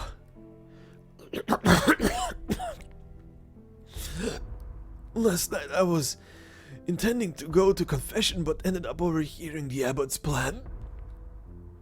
It made me think, surely at least Geralt and his people didn't need to take part. They were about to leave anyway, weren't they? But why did it all turn out this way? I'll eat of this until it's gone. You are not doing this to prolong your own life. Why are you still attempting to change? I just want an answer. I want to know if there's any being in this forsaken world that can save us. Federico knows he must stop the man before him right now. But in fact, he stands there rooted in place. Just a few steps outside, Arturia begins to bow her cello, strings cutting through Quietus's curtain. These sentiments within, Federico does not grasp, and never tries to grasp. But for the very first time, the Executor cannot help his own actions. He begins to lose his understanding of himself. Why? Why did he not act the very moment he saw the other party? Why, despite this feeble man consuming a thing that turns people to monsters, has nothing happened at all? The song rises, key rested upon by one tone. Between notes, the silence that disperses seems a mocking joke.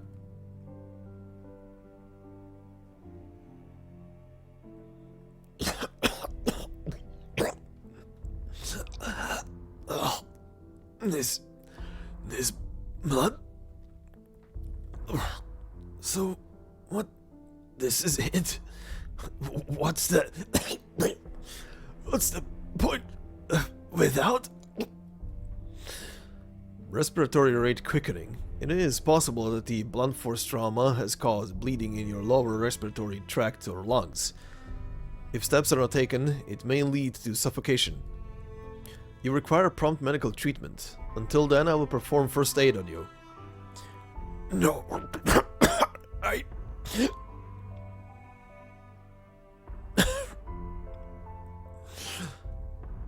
Clement covers his mouth with his hands and tries to stifle the sound of his coughing as hard as he can. But still the blood spills forth from his palms with a discomforting viscosity, dripping down along the creases in his fingers. He staggers backwards and tumbles to the ground before the statue. The graven image he burned almost seems now to accept him once more, murderer bereft of strength that he is. Its broken arms fall to either side, as if in gentle embrace. Clement feels a wave of peculiar warmth.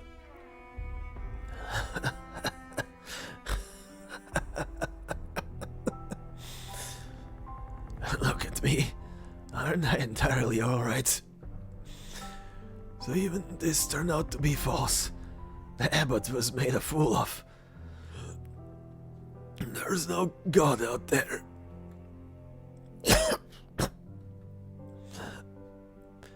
What you ate originates from some kind of oceanic detritus.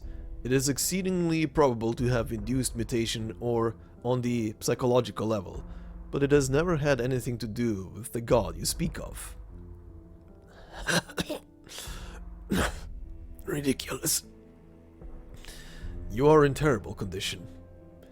If you continue to worsen at your present rate, you will enter shock, and the risk of death will be enormous. Really? That's just not bad. If you wish to leave any last will or testament, I am able to serve as your executor nominate. Will? No. I don't have anything to leave. Lateran, our paradise is a lie. Your faith is hollow. Any friendship, faith, hope, future, it's all gone. No one can really be saved. No one can truly find redemption.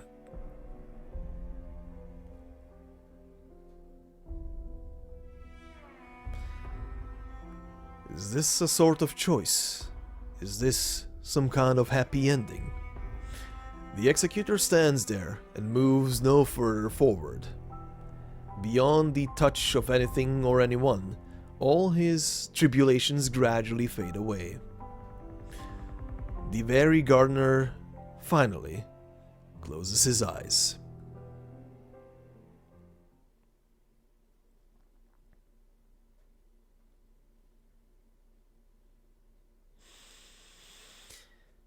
Still, the lingering sound echoes. Still I can feel it. A shake from the strings to my fingertips in the final moment. A last note so sharp it could tear skin. Yet at the outset that melody was calm as a babbling brook. Someone otherwise so ordinarily used his own life to prove one thing, that there is no such thing as a savior. His unyielding mind triumphed over his own changing flesh. Such beautiful music. This is the spirit of mankind, tenacious and free, of a timber those lamentable sea creatures could never know. The song will bring his story to all. They will understand his feelings, exalt his determination, and sing praise of his courage. Clement de Bois will be remembered forevermore.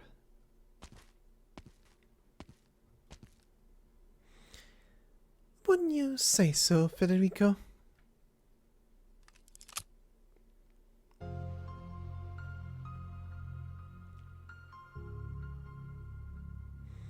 I was expecting you'd stay there a while longer. After all, you seem to care greatly about the man who died. You even thought his affairs were higher priority than capturing me. Federico, have you learned compassion? Or are you still, as you were, unable to discern the emotions others feel, estranged from the crowd? Fugitive Arturia, your Originiumars have once again induced the death of another. I cannot ignore the greatest threat within my firing range. Per the laws of Laterano, your sentence will be extended again. It was his will to seek death. Even had I not performed, he would still take this path. Time after time I simply shed light on these scars across these poor people's hearts, And what do bystanders do but turn and look away? Are you stung by his experiences, just as others are? Federico, you still can't make sense of uncontrollable urges even now, can you? Just as the abbot persists along his path of thorns. Just as I cannot help but want to perform the emotions of others. I certainly cannot make sense of them. Whether I do or not, it has no impact on my implementation of the law.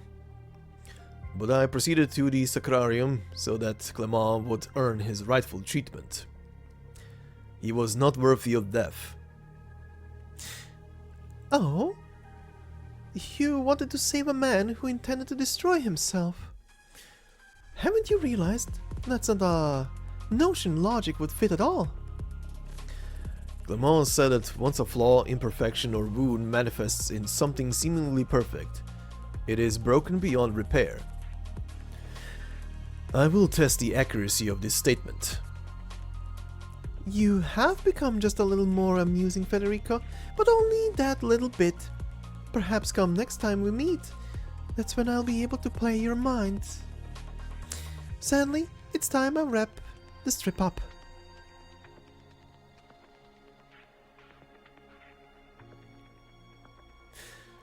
And suddenly, a Gesandte des Kurfürsten appears. Excuse me, might you be Frau Arturia? I've been waiting for you. My apologies, we were the ones who extended an invitation to you as our guest, and yet I was late to arrive. Finding this place was an ordeal. Have I perhaps come at a bad time? Federico! Man, oh man, I look at this scene and my brain is a pretzel. Federico, how did it happen that you faced off with Arturia? Good morning, Herren of Lateran. Good morning, gnädige Frau. Federico, her coat of arms is from one of the Kurfürsten, the Principes Electores. You can't make a direct move against Arturia right now. Laterano or Lathanian ties would be at risk. Oh, and very quickly before I continue, the words just spoken, or rather the designations just spoken, aka Kurfürst and Principes Electores, same thing. One is German, one is Latin, and it refers, or rather translates to Prince Electors. Right? Continuing. I refuse your suggestion. Are you done talking it over? Actually, how about, Federico, I give you one chance. If you want to point your gun at me, then this is where you want to aim.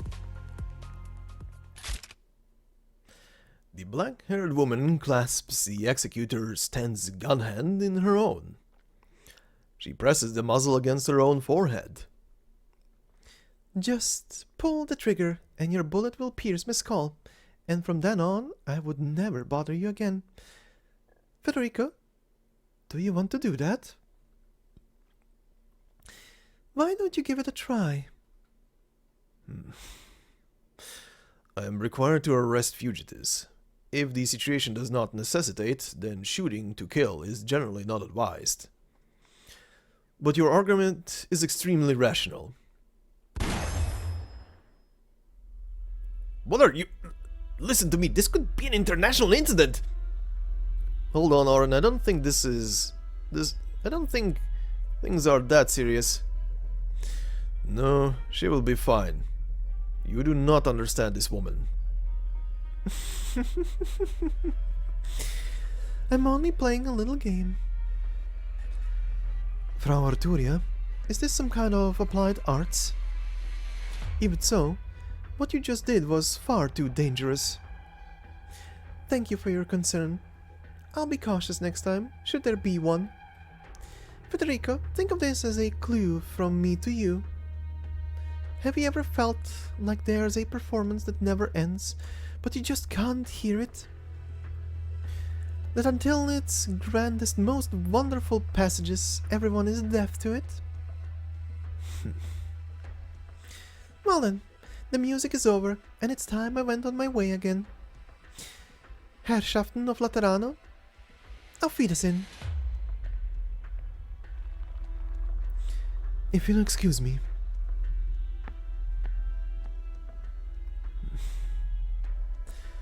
You were actually just gonna stand there and let them go? I thought I'd take at least Richele and me to, at the same time, to hold you back. You are extremely noisy. What? Hey, Federico, where are you going? He's headed for the area by the clock tower. If I remember right, that's where the abbey's cemetery is. Alright, no more gawking. All's well that ends well. Plus, we've still got things to do.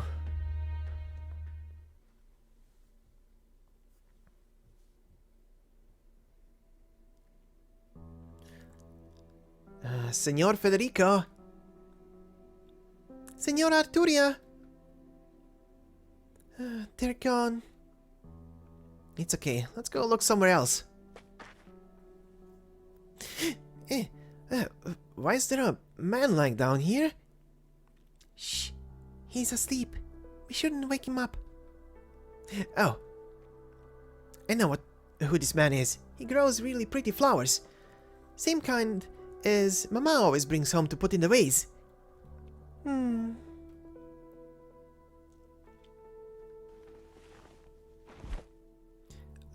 What are you doing, Sarah? You know Mama gave us that. But he might catch a cold sleeping here. Mama said good kids learn to be appreciative. You mean appreciative? Okay, we'll let him borrow it for a little bit then. Once he wakes up, I hope he'll keep growing heaps and heaps of pretty flowers. Yeah, I'm sure of it.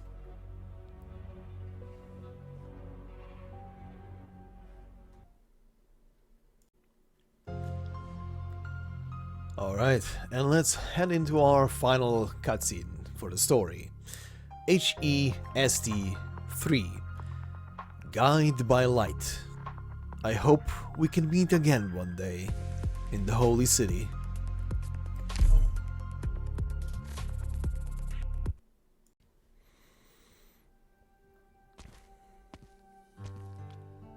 Hey, Wingman. I'm talking to you. Hey, come back! Assuming that Wingman is an epitaph for Sankta, there are multiple individuals who fit the name. I'm talking to you. I know your name is Federico. Very well. You really know how to piss people off, don't you? I don't have time for your crap. That guy, Oren... He said that Geralt here... For me and Fortuna... Is it true? Is Geralt really... Yes, Geralt is dead. Now that you've answered, I'm starting to wish you didn't. I don't get it. How could it be? I'm sorry, but this is a fact. What are you sorry about? Keep your distance, Wingman. Close your eyes, don't look at me. The thing on your head is way too bright. It hurts my eyes. I just need a second to adjust. Very well. Geralt gave you his knife. The choice was his. It's not my place to argue. But I can't let you take it away. You have to know what it means to take the weapon of a Sarkaz mercenary. It means carrying on the legacy of his name. Yes. That's why I'm going to take it back from you, along with Geralt's name and his honor.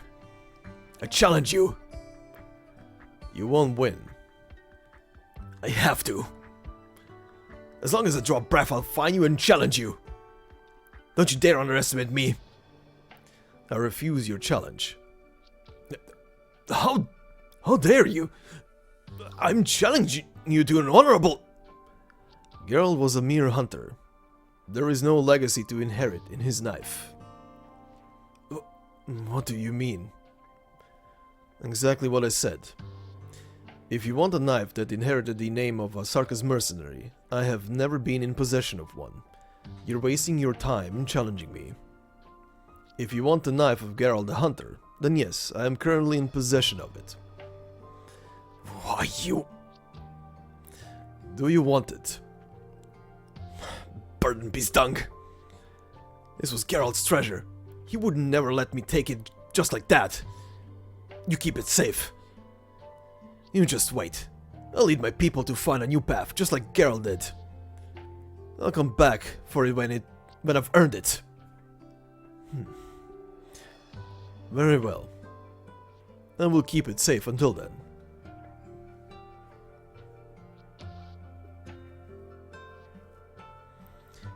Raymond, stop gawking. I think you can take it. What about you? You said you couldn't hold a gun anymore. Are you praying with it? Yes. I have a feeling it will answer me again. Can I still use it, Serpilia? Why not? It may be a little old, but you can trust my handiwork. I used to study antique guns, you know. Lately, though, I'm finding new things a little more interesting. Do new things scare you at all? There's no point being scared. One wants to learn more, in spite of the fear. Besides, somebody once told me that techniques exist to be used. I didn't understand at the time, but now... I understand a little. I'm a craftsman, and I'm responsible for the weapons I craft. Well, set it aside for a bit. What about you? Are you ready to leave with the Sarkaz? How did you know what I was going to say? No empathy needed to guess your thoughts.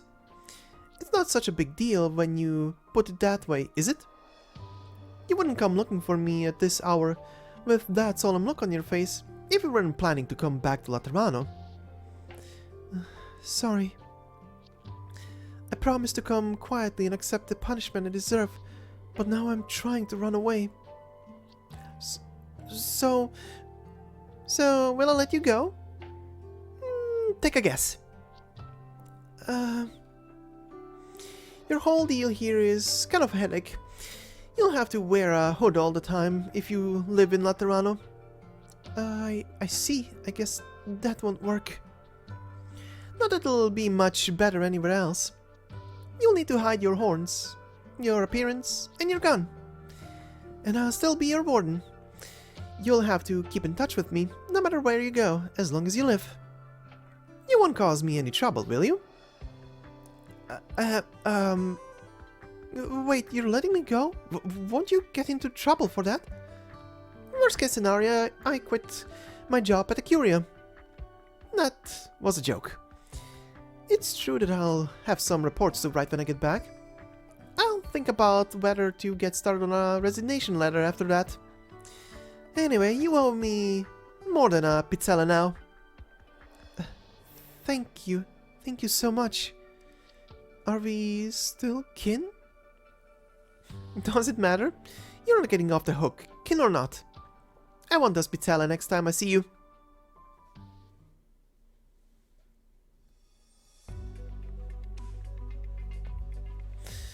The convoy is almost here. The abbey can start moving once it's refueled. Well, this was a tricky case. Even though the location wasn't that far from Laterano, I think I should borrow a bed at the abbey and get some rest. I didn't see you do anything particularly tiring, Richele. Weren't you pretending that you didn't know anything?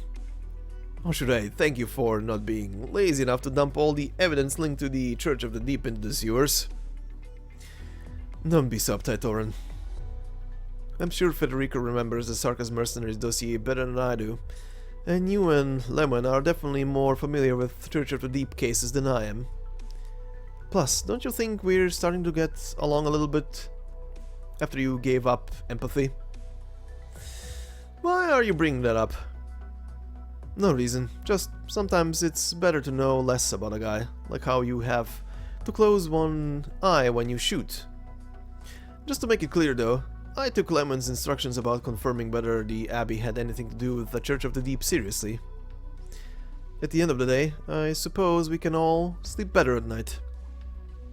You're lucky. Or should I say, we're lucky. The monastery gets the supplies it needs to return to Laterano. Disruption to the inhabitants was minimal. The fallen girl has gone with the Sarkaz. Laterano will be able to find her, and the Sarkaz, if need be. Laterano's image has not been materially affected. Things don't turn out so well every day.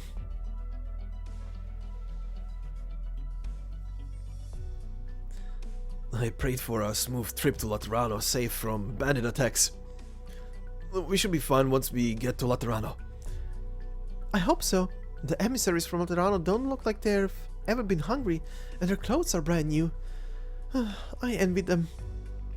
How do they plant their crops? Or do they give everyone a gun to hunt with? Who knows? I can't imagine. I can't imagine what they would do with my time if I didn't have to spend all my time fixing houses and making tools. I'm trembling. I can't tell whether it's from excitement or fear. Let's pray. Our faith will protect us.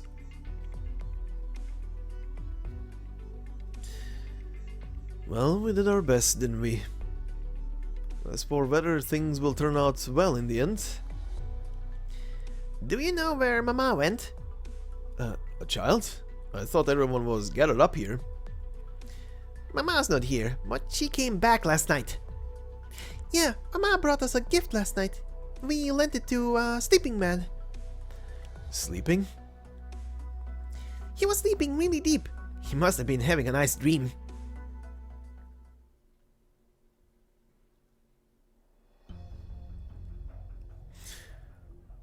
An abbey built upon a mobile plate, moving again after being stranded for a decade, almost becoming one with the land. An impressive sight, the convergence of destruction and rebirth. Yes.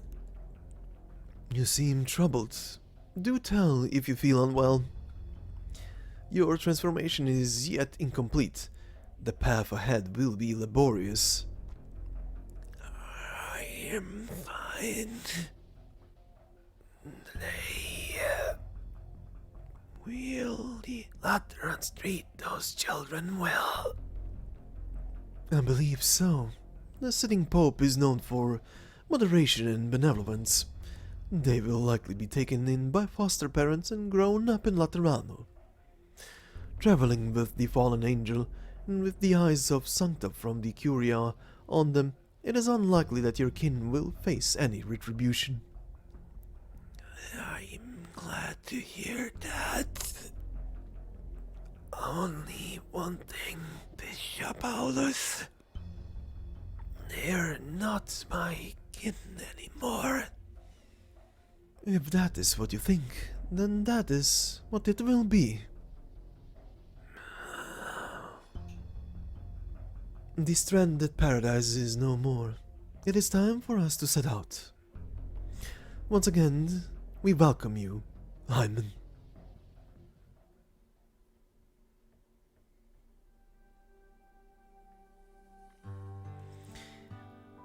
What are your plans? Sinners cannot be choosers. You may have had the intention to cause harm, but at the end of the day, you didn't do any real damage. Personally, I see no problem, but Valif might be a little stricter when Iberia is concerned. It didn't seem like you're very happy with that answer. I apologize for the discourtesy I showed, Reverend Nuncio. I sense your sincerity. I accept your apology. But I also sense that it's not what you really want to say. It's not an easy thing in judging oneself. It is the truth that I fell to despair and knelt before the malice in my heart. What is more deserving of punishment? Harm caused out of benevolence, or malice not put into action? To me, it's the former. An idea could be fleeting, or it could take root silently, biding its time. How could you know that this is simply the result of a single moment of weakness? What would this place be like if I chose another path? I can't say that I've purged the caprices from my mind. I can't even say that I still believe in our laws. but you still feel it, don't you? Yes, I do. Every waking moment, I prayed that the people would be given their due. Prayed that this little corner of paradise would not slip through my fingers. But I've waited for so long. Too long. So long that I began to doubt that the very existence of faith was simply a self-imposed conceit. How does it feel? Despair, fear, sorrow. What else? The feeling of... Incredulity. How do we doubt something that exists in one's own mind?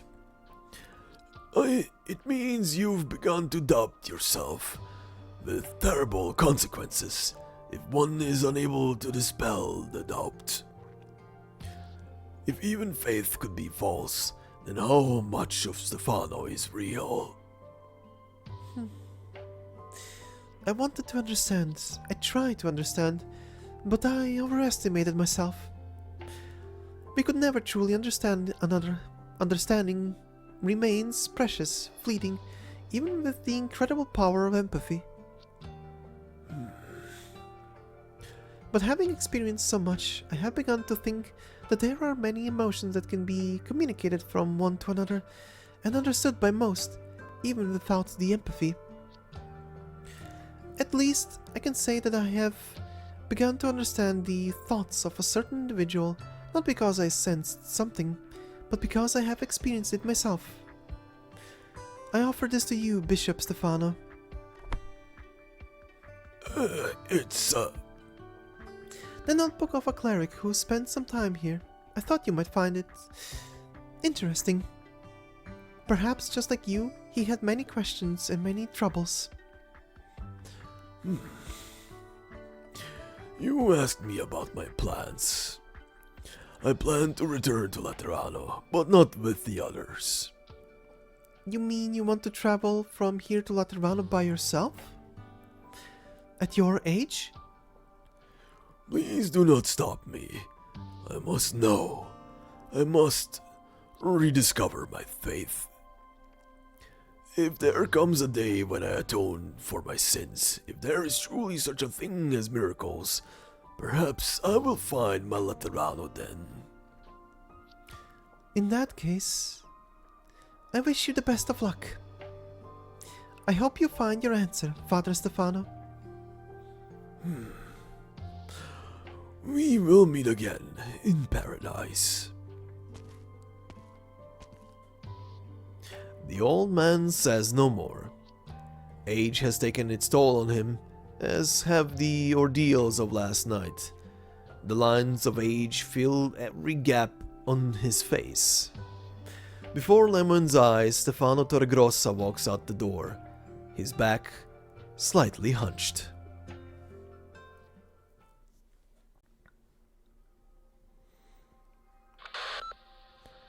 Executor Federico, reporting in.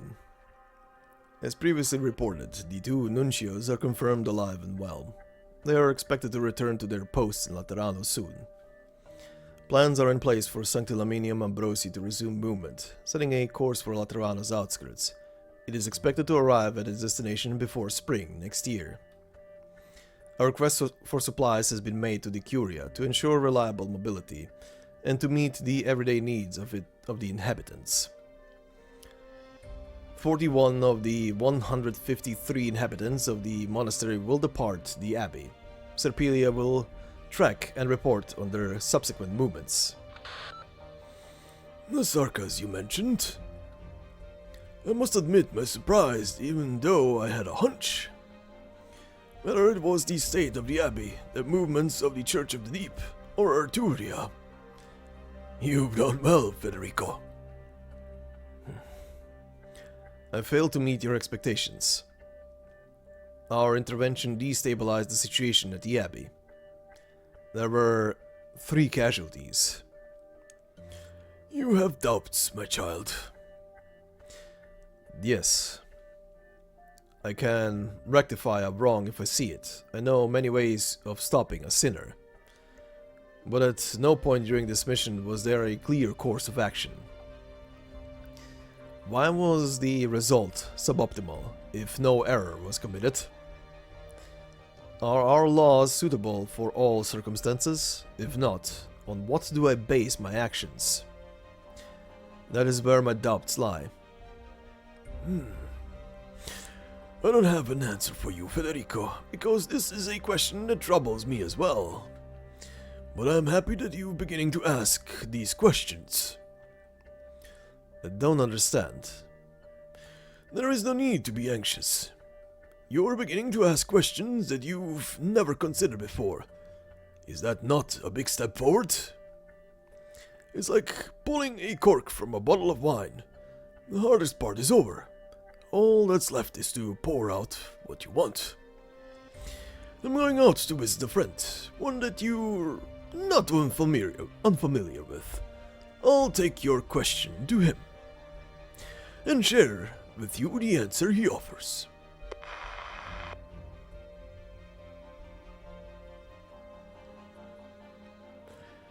The towering statue is silent. The rays of the morning sun pour in. The Executor ends the call and looks up.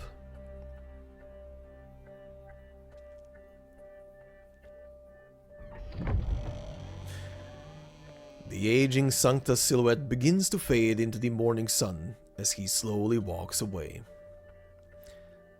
As she sees him off, Lemuen gets a feeling. The feeling that she has not seen the last of the old man. As he said himself, perhaps he will find the Laterano that he is looking for.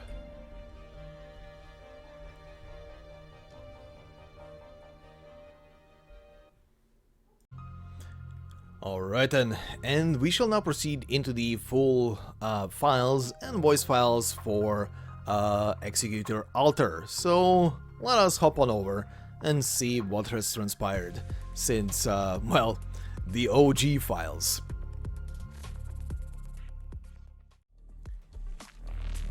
Alright, and here we are at the full file and voice files for Operator Executor DX Federe.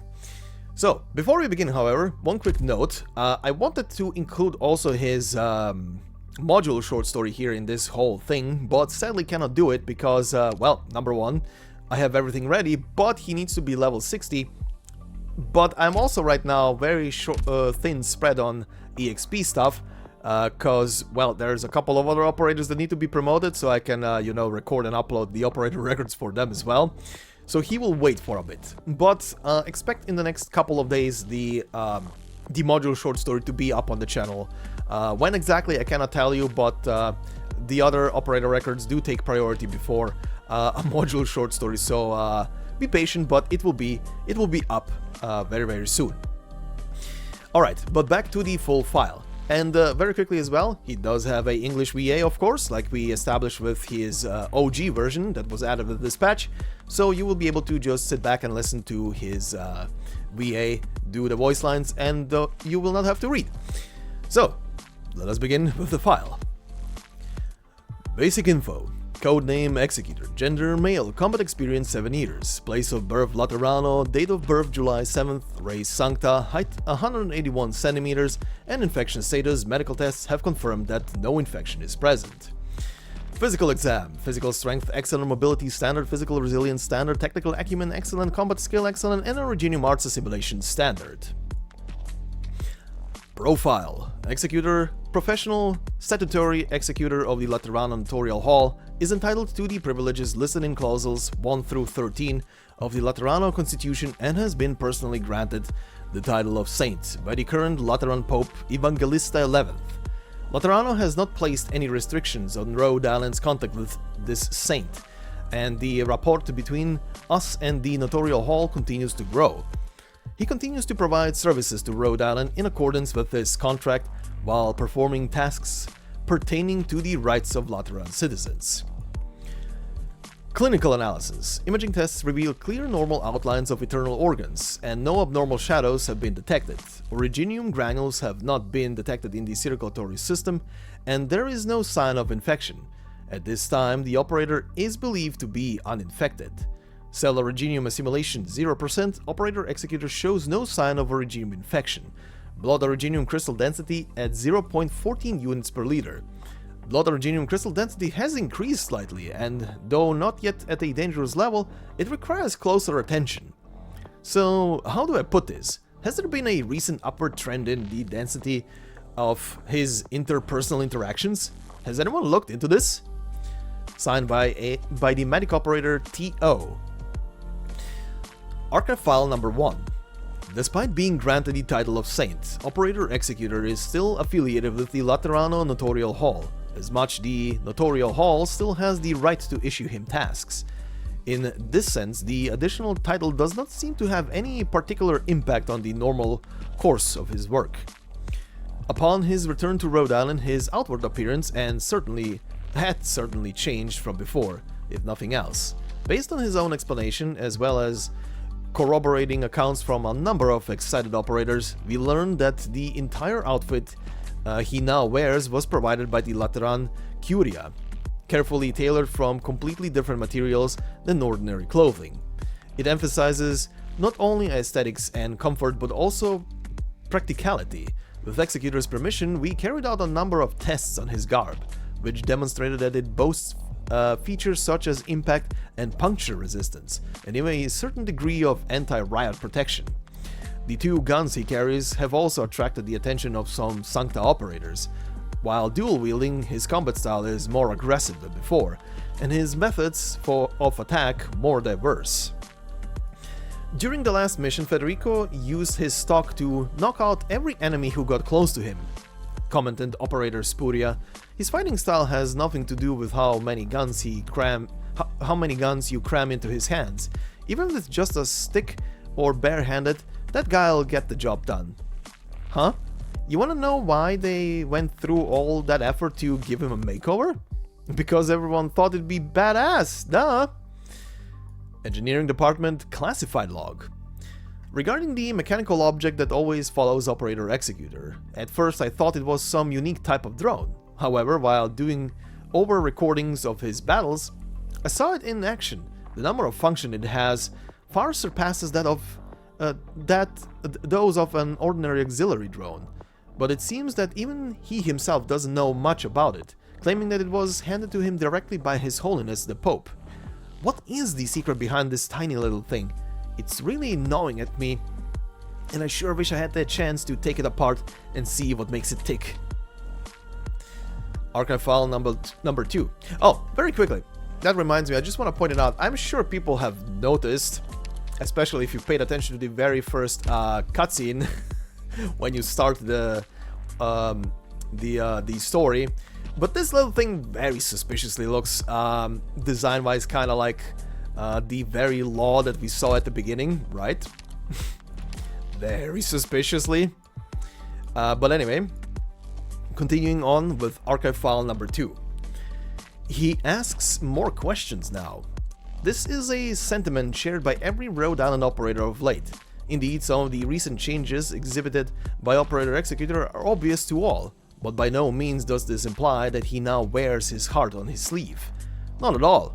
If someone who normally scores a 90 on exams got an extra point one day, nobody would bat an eye. However, if someone who only ever turns in blank exams suddenly started filling in the answers, of course that would turn some heads. The situation with Executor is similar. Several operators who've had contact with him have mentioned that he has begun to ask them questions in casual settings. He asked why I didn't just kidnap the client right back. He let me off easy. He let you off easy. He asked me why I didn't just blow up the whole building to prevent the target from escaping. So what'd you tell him? What else? The truth. Putting on a fireworks show might seem like the most straightforward option in the moment, but the cleanup afterwards would be an absolute nightmare. Did he listen? Seems like it. So what you answered? About the same. Abducting the guy would have been faster, but dealing with the fallout would have been too much of a headache. As for Executor, he said that while he doesn't quite understand after giving it some thought, he agreed that our way is more sensible and efficient. These unusual changes in Executor have attracted the attention of many. Based on the recent feedback we've received, we can surmise that he is trying to take more factors into account when determining what the most logical course of action is. Moreover, he is already putting this into practice, regularly attempting to complete tasks in a better and more reasonable manner. It's like he just got patched with a new algorithm. It's better than before, but still spits out some weird results from time to time. Are you talking about when he went to console the target after defeating a group of bandits, just like you suggested, except he was completely covered in blood, so he scared them half to death with his emotionless face? You know, that would scare anybody shitless. Anyway, medical department work log. We've received feedback from a number of our personnel that Executor seems to believe he is suffering from some kind of disease, manifesting as the sporadic prioritization of certain actions, some of which he finds perplexing. As a result, he has been going to medical for regular physical examinations at an unnecessarily high frequency. It's good to want to stay on top of your health, not saying it isn't, a member of medical complained to us with an air of resignation. But there's nothing wrong with him, seriously, except mentally. As an aside, some members of medical actually welcome Operator Executor's behavior and are discussing using his case as an example to those patients who really need checkups but refuse to show up. Archive file number 3, 5th Tribunal, internal conversation log number 1. Federico makes for an excellent executor. I can attest to that, although it is unclear why His Holiness bestowed him the title of Saint at such a sensitive juncture. I do believe that if anyone can shoulder the Pope's expectations, it is that exceptional young man. His background? Of course there is nothing problematic. As I recall, his parents were also affiliated with the 5th Tribunal. Hold on, I'll go pull up the records. Here we are. Mr. and Mrs. Giallo. Both were statutory executors with the Notarial Hall, both very capable. Unfortunately, they passed away during a mission 15 years ago. Federico would only have been about 10 years old at the time. Poor child. So, what made you suddenly decide to look into him? The whole saint thing? It's about Arturia, Giallo. First, let me make this absolutely clear.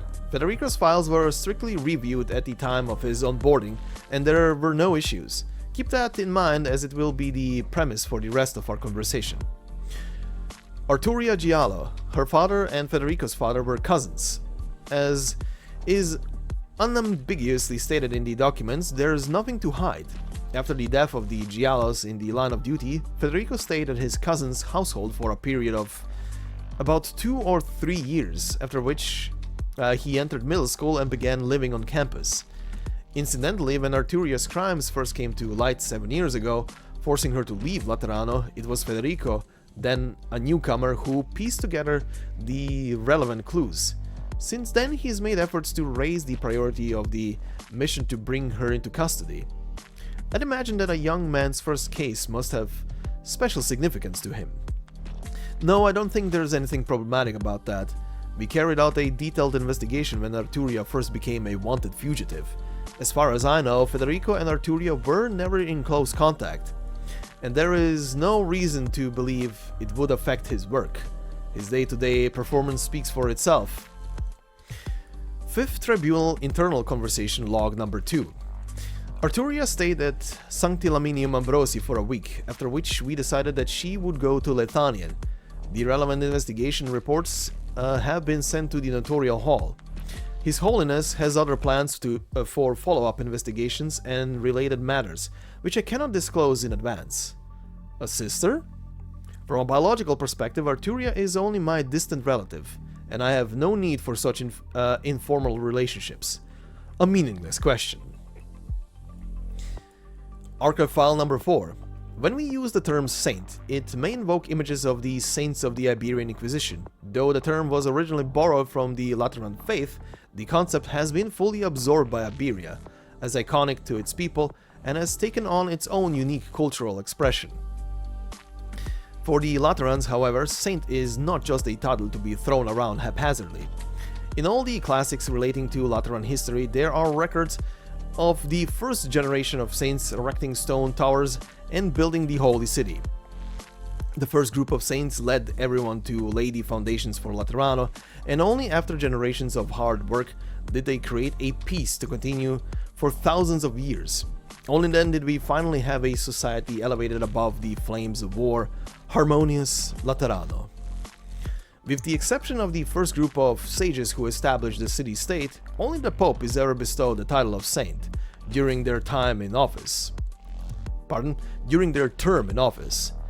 This is not only a great honor, but also represents the weighty responsibility to lead the Sankta, as well as all of Laterano.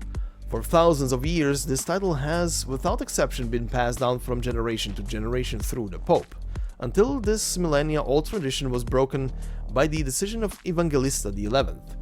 Federico Giallo became the first non-papal papal canonization in thousands of years. Why would the Pope make such an unprecedented decision? There is no doubt that Executor is excellent at his job, but Laterano has no shortage of combatants who are braver or more skilled than he, and no shortage of devotees more faithful. There are also a litany of other prestigious figures, so everyone had the same question. Why Federico? Why Saint? His undeniably excellent performance aside, the situation seems somewhat less shocking thanks to his detached attitude and the unique circumstances surrounding Laterano.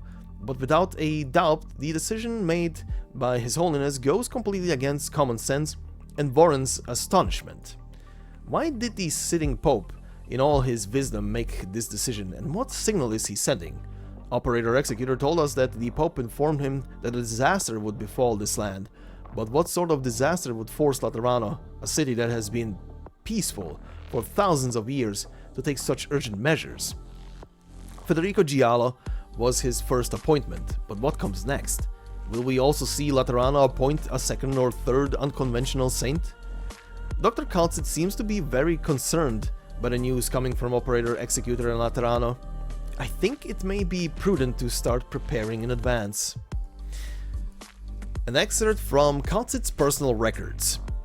There is no doubt in my mind that His Holiness has issued us a warning. Calamity is coming and Laterano will not be able to survive alone.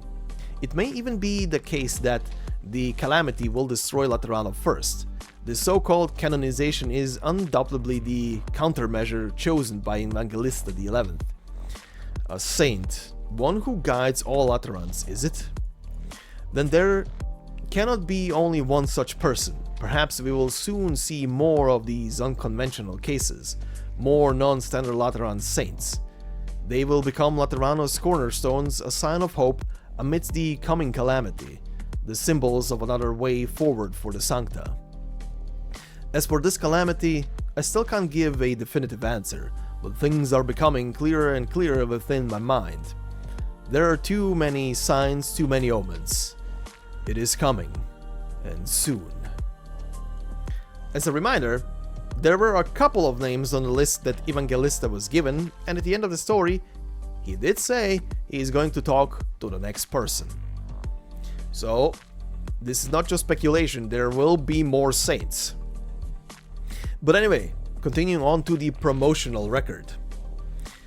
Executor often finds himself lost in thought. After his mission at Sanctilaminium Ambrosii, he often finds himself at an impasse, and he believes that he has encountered his most difficult situation yet.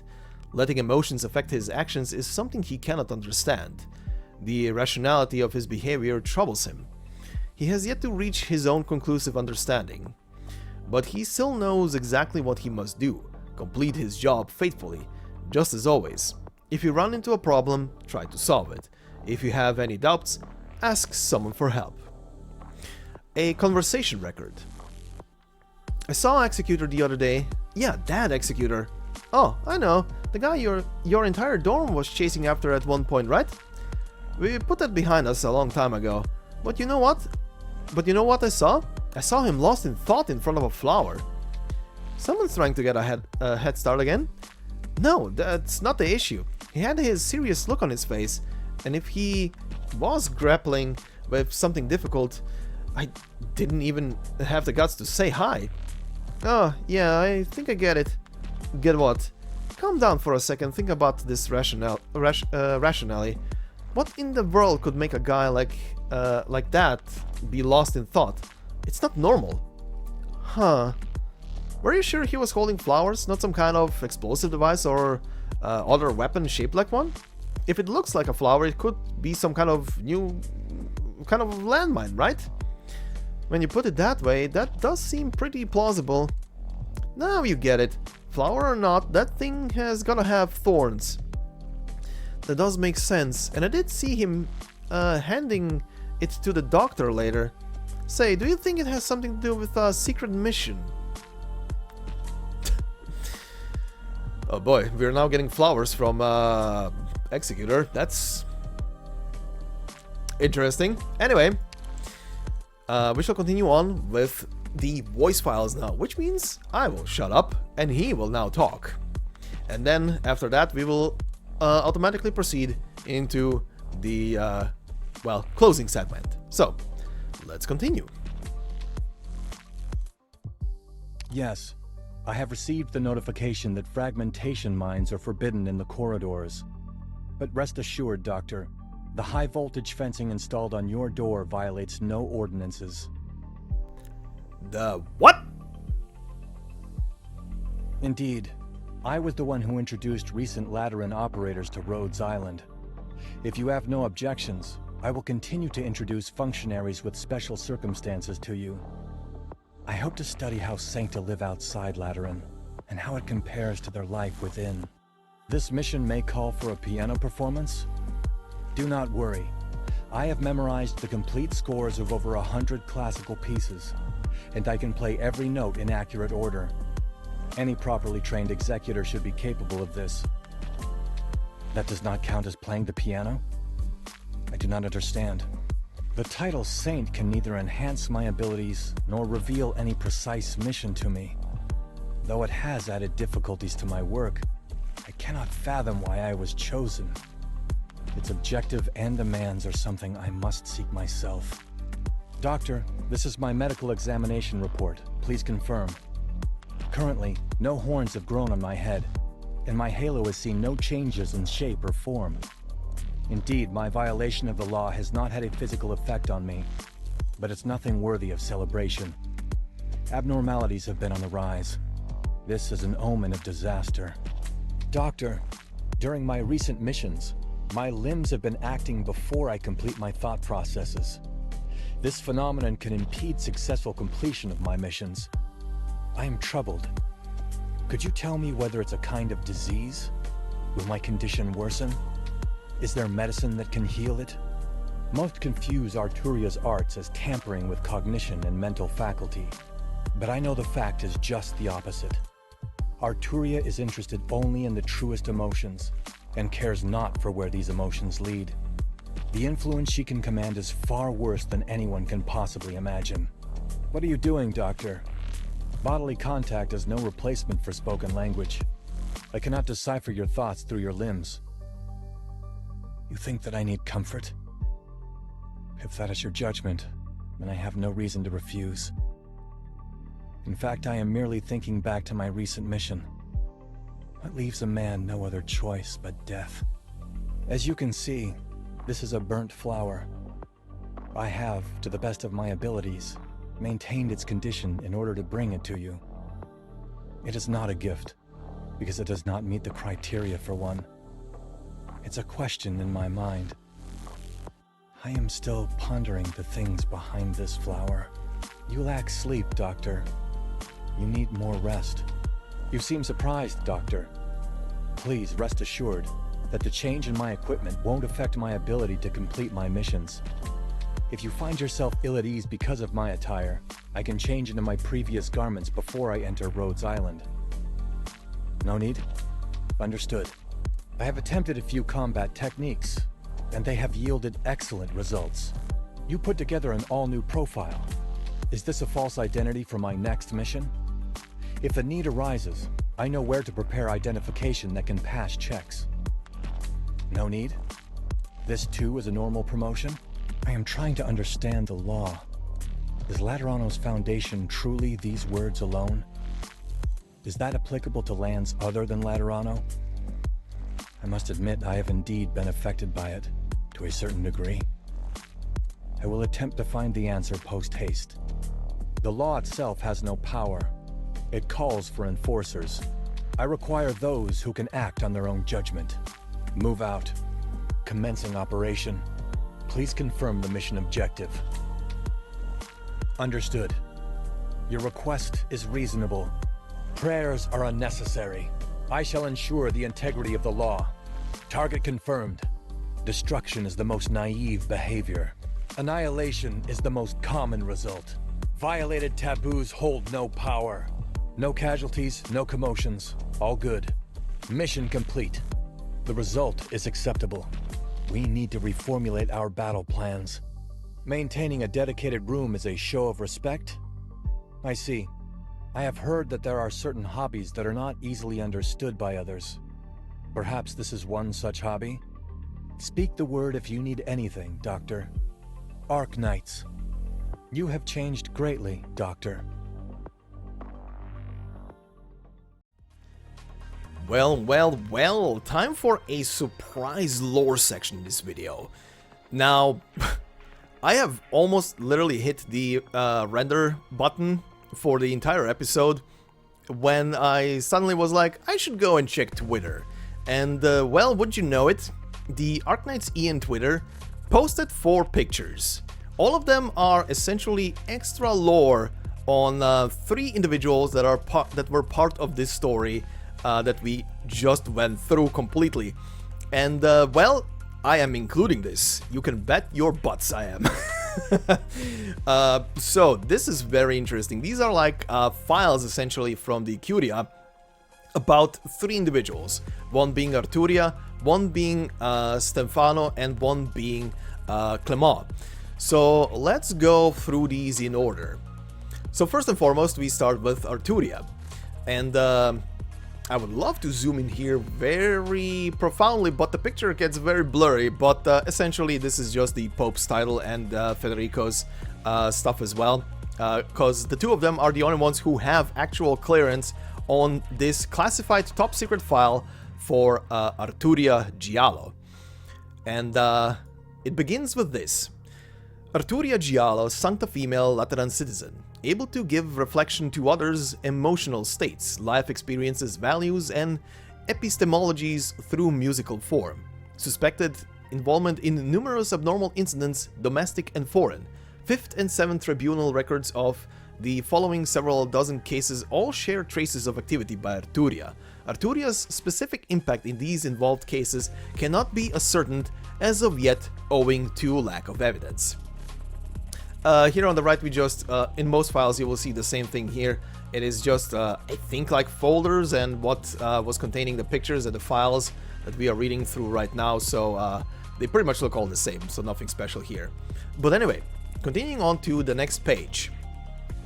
Here on the left, we essentially have a timeline here of stuff that she was doing. So, beginning in 1086, a sanatorium within Pagus Michaelion, Lateran city, is lifted from street level by Originium Arts in tandem with over 1,000 balloons and flies for several hours before landing in an outskirts field. Guards break in to find Arturia continuing to perform for the community. Accounts say the sanatorium was attached to the Pontifica Chorus, and the majority of elderly there had served in the Pontifica Chorus Airborne Commando. In 1091, Supreme Court Justice Marshal pronounces himself Emperor of Colombia and spends the ensuing years successively enacting statutes in his imperial name for the emancipation of infected.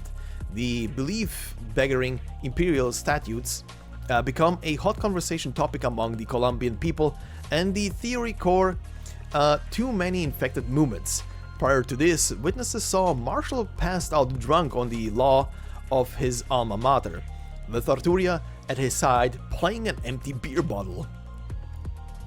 Then we have 1092. Pagus Stefanus Central Hospital, Lateran City, treats several patients in rapid succession, all diagnosed with nervous exhaustion plus memory impairment plus pathological empathy dysfunction. typical empathy only takes effect upon interaction between Sankta, but the aforementioned patients appear to sense the emotions of all Sankta within several pagi indiscriminately. Indiscriminate empathetic range expansion is a vanishingly rare phenomenon among Sankta, with no more than 10 reliable case records. The sheer concentration of this spate causes a level of panic among the Sankta community and attracts high scrutiny from the Curia. A National Hall investigation traces all the patients back to a single abnormal sermon, the hymn for which was performed by Arturia in person. 1093. The territory of Lord Amir Talsas of Sargon experiences a revolt.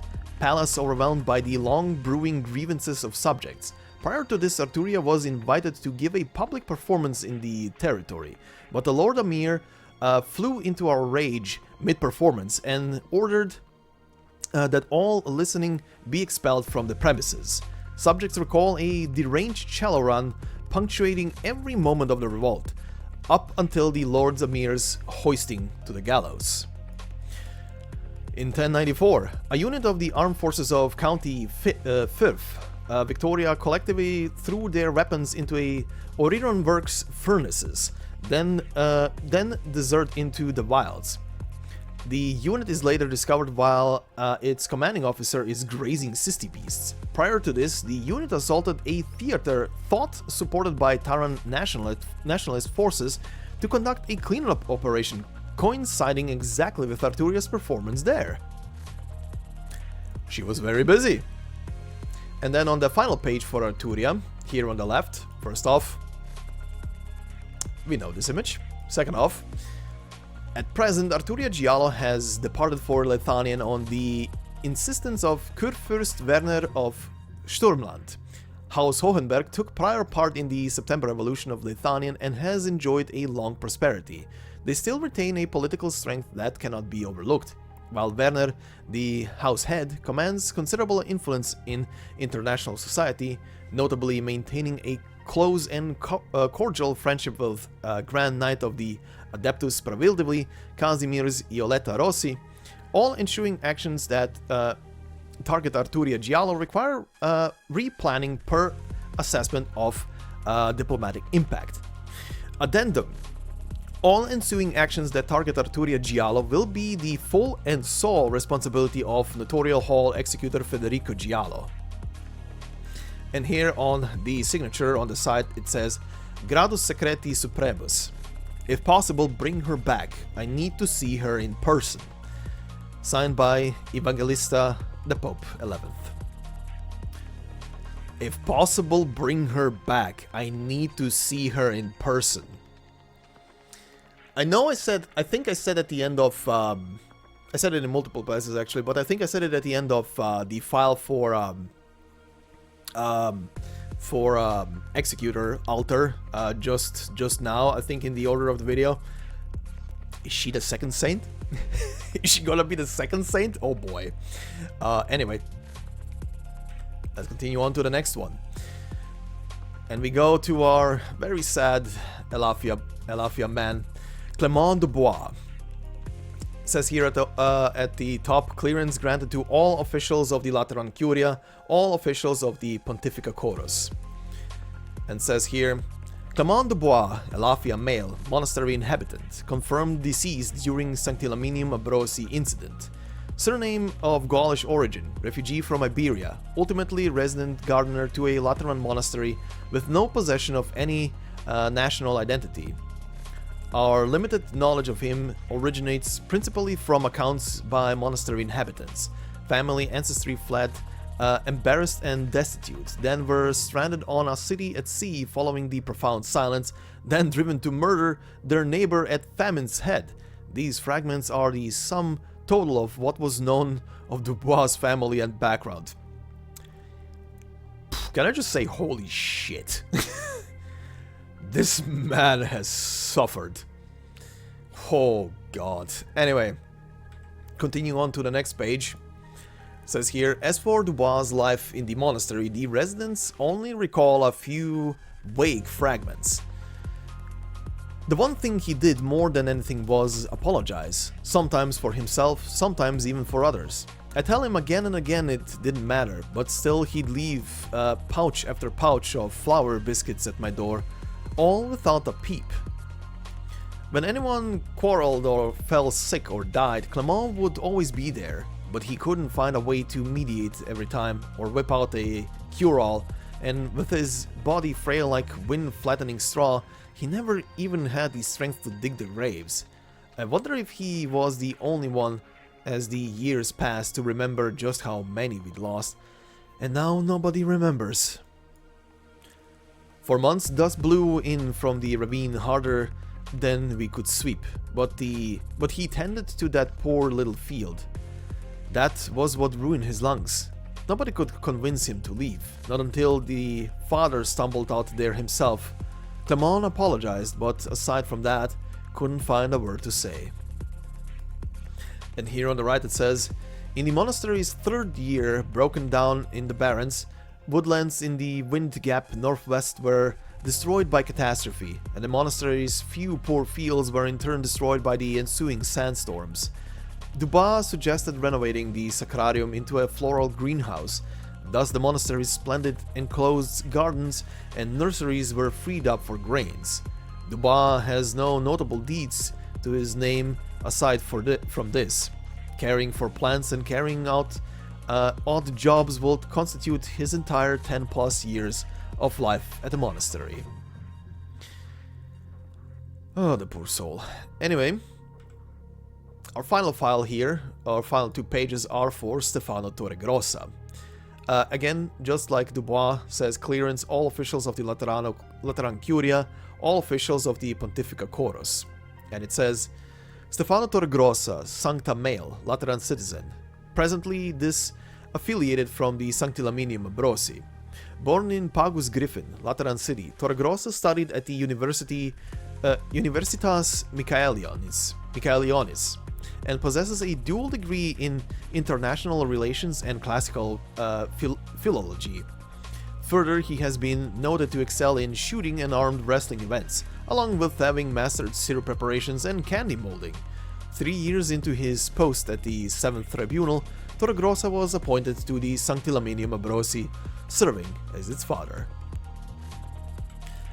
On the next page, on the left, as a symbol of good relations between Laterano and Iberia, the Sanctilaminium Ambrosii's foremost duty is to foster a prominent priesthood for Iberia's state church. The grooming process includes classical studies, etiquette training, and the operation of a variety of projectile arms and explosives. On the left it says, Iberia had just sunk into the profound silence when the monastery's previous father passed of illness. Word from the south was sporadic at best, but many of the priesthood opted still to leave the monastery and make haste for the old country now that its very existence was in question. Torregrossa, who stayed, assumed the abbotship as a matter of course. By the time a messenger official brought the Inquisition's dispatch order, the monastery under Torregrossa's leadership had resumed what production activities had stagnated owing to labor shortages. Torregrossa refused the demand that the monastery serve as a fortress in the defense of the coastline and sailed the monastery clear of Iberia's state control, his initial major decision after assuming abbotship. 60 years later, it seems he still attempts to bear the responsibility for that very first decision. And in addendum it says, the notarial hall confirms that Torregrossa's registered patron firearm was dismantled by himself 5 years prior. So that's why he never had a gun, essentially, during the entire story. I was kind of starting to think about it, why, at some point, why haven't we seen his gun? Every Sancta has a patron firearm, but here it is.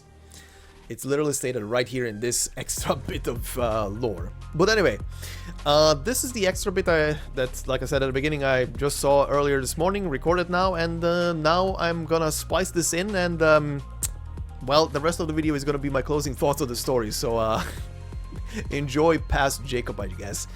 But yeah, moving on. And here we are in at the end, rather. So, how about some rock riding as well while we do some closing thoughts. But man, oh man, this was definitely a side story. Like I said at the beginning in part 1, I had literally no expectations to what is gonna be happening in this side story. The only thing I was expecting was, well, the two things that I mentioned, like some kind of inclusion of the law and a bit on Arturia, and well, we did get a tiny bit on Arturia, but I kind of wish that there was more. But you know, what can you do? There will be a future side story, so that will be definitely expanded upon. But yeah, this was definitely a side story. Holy shit! Immediately from the beginning starts with depression. My God, part 1 was already heartbreaking, but the stuff that we covered in part 2.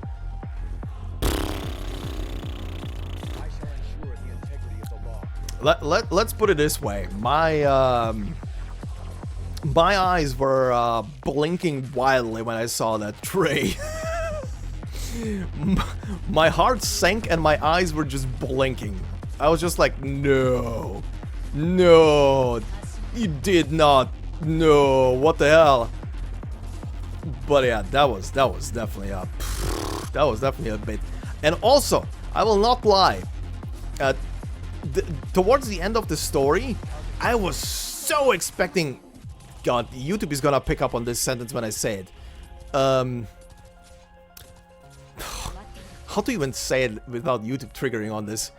A mass sleepover? Is this PG enough? Screw you, YouTube. Anyway, I was expecting really nasty shit from that sermon. But oh my God, I am so happy that none of it happened. Oh, my heart went a couple of beats higher when nothing happened. Like, oh, relax. Like, holy shit. Brr. But yeah. Also, one thing. Oh, I wish I said this one. I so wish. I am gonna forever probably regret not saying this one, because it would have been probably the best descriptor for a character, and at the same time probably a sentence that would come back so hard to bite me in the ass. When the story began and Geralt got portrayed, and it's not only because his design, like the beard, the hair, you know, and just the way he's looked upon by everybody around him and how he acts. I was gonna say, but I think I forgot at the end of part 1 to say it. This guy is giving me so much ace energy. I wish I would have said it. That would have bitten me so hard in the ass in part 2. Holy shit.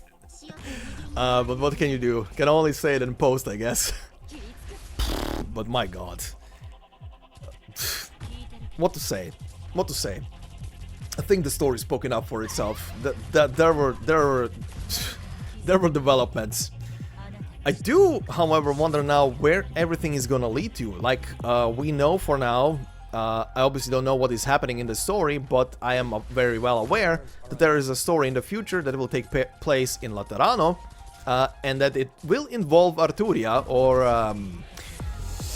what was her operator name? Virtuosa? I think it was with Virtuosa. And Viviana will also be part of that whole spiel, but I am looking forward to that Lethanian event. And not only because I can utilize my German skills again. It's always a blast when I can utilize my German skills, considering I can speak that language and I don't get enough opportunity to use it. But anyway, that aside. That will be a blast, I guess. Kind of wonder how insane that story is gonna be. But yeah, looking forward to that. I do wonder where and if into the next Abyssal story, the stuff that we've seen about, Aulus and Hyman are gonna lead into. I do wonder, because it's kind of leaving it on the whole thing of well, they definitely brought in Seaborn, who were and a Bishop of the Deep.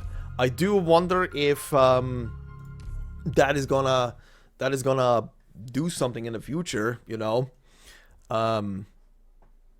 If they're gonna be back somehow. And by the way, before someone says it, Hyman, doesn't that sound like Highmore?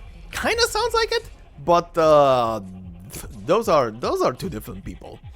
At least from what I've noticed as well. Yeah, definitely two different people. Very similar name though, and I don't think there is any kind of relationship between the two of them, because if I'm not completely stupid right now, Highmore is, or rather was, a Girian turned into Seaborn, turned back into human form, while Hyman here is a Sarkaz turned into, or rather, who is turning into Seaborn. But as we've seen, yet again, another Seaborn who is maintaining a sense of self. So, very interested to see where this is going. I do wonder if Aulus is kind of pursuing the same kind of idea as Cicero is. But I guess we'll see. I do hope, again, that is gonna lead into something. So far, some very old shit has come back to be mentioned in certain stories and stuff like that. So we'll see. We'll see what happens with that. Anyway, furthermore, I don't think I have much to say about Fortuna and Delfina. I do like both characters. I do like that Fortuna wasn't like too stupid of a character. She was a very wholesome person and just wanted the best for everybody. But man, her obsession with her firearm, that one was interesting, by the way. Her obsession with the firearm that grew once the thing was repaired, like once it was functional again. It's like her connection to the law suddenly became stronger and she got pushed. Maybe also Arturia's constant singing around triggered something, but that is very hard to say. Maybe it's just a interaction with so many things just overlapping over each other. Who knows? Arturia singing definitely caused a lot of stuff to progress, I guess, or start to move after such a long time of not happening or not doing anything. So interesting. But yeah, Arturia definitely has some interesting art, and she's definitely cray-cray. I need a security detachment. Anyway, Stefano. I already mentioned it, but I am very, very happy that Stefano didn't do what I was expecting him to do, because that sermon definitely seemed very bad. That last sermon at the end seemed very bad, and I'm so happy that the guy actually decided not to go through with it. Woof. That would have been such a massive damper on the end of the story. Woo. Okay, but yeah, anyway. Very interesting as well what was stated in... very interesting as well, just the relationship between the Sankta and Sarkaz, how they just live. It just shows that they can live together. They don't have to kill each other. Once again, I'm not gonna spoil it here because I don't want to mention it fully. You guys are free to do so in the comment section below, but do mark it as spoiler for other side stories and main story including. It was mentioned in the both main story and Lone Trail why the Sarkaz and the Sankta really hate each other's guts, and it makes sense why they would. Again, I'm not gonna say it here. That's why I said, like, at the beginning as well, that a lot of stuff about them was already kind of disclosed at this point, so I wasn't expecting anything new about that. And we kind of didn't get anything new about it. Again, we just got another fallen angel, which again just proved that once they fall, they start transforming into a Sarkaz. But also, the Halo maintains itself for a while yet again, just keeps falling apart over time, I guess. But yeah, nothing new there, essentially. One interesting thing that did happen, however, that Federico unloaded his gun, his patron firearm, into another Sankta. Well, actually, I don't know. Is she fallen? She isn't transforming into a... her halo is very special, considering everything else. I don't think she's a fallen Sankta, but definitely unique, very unique. But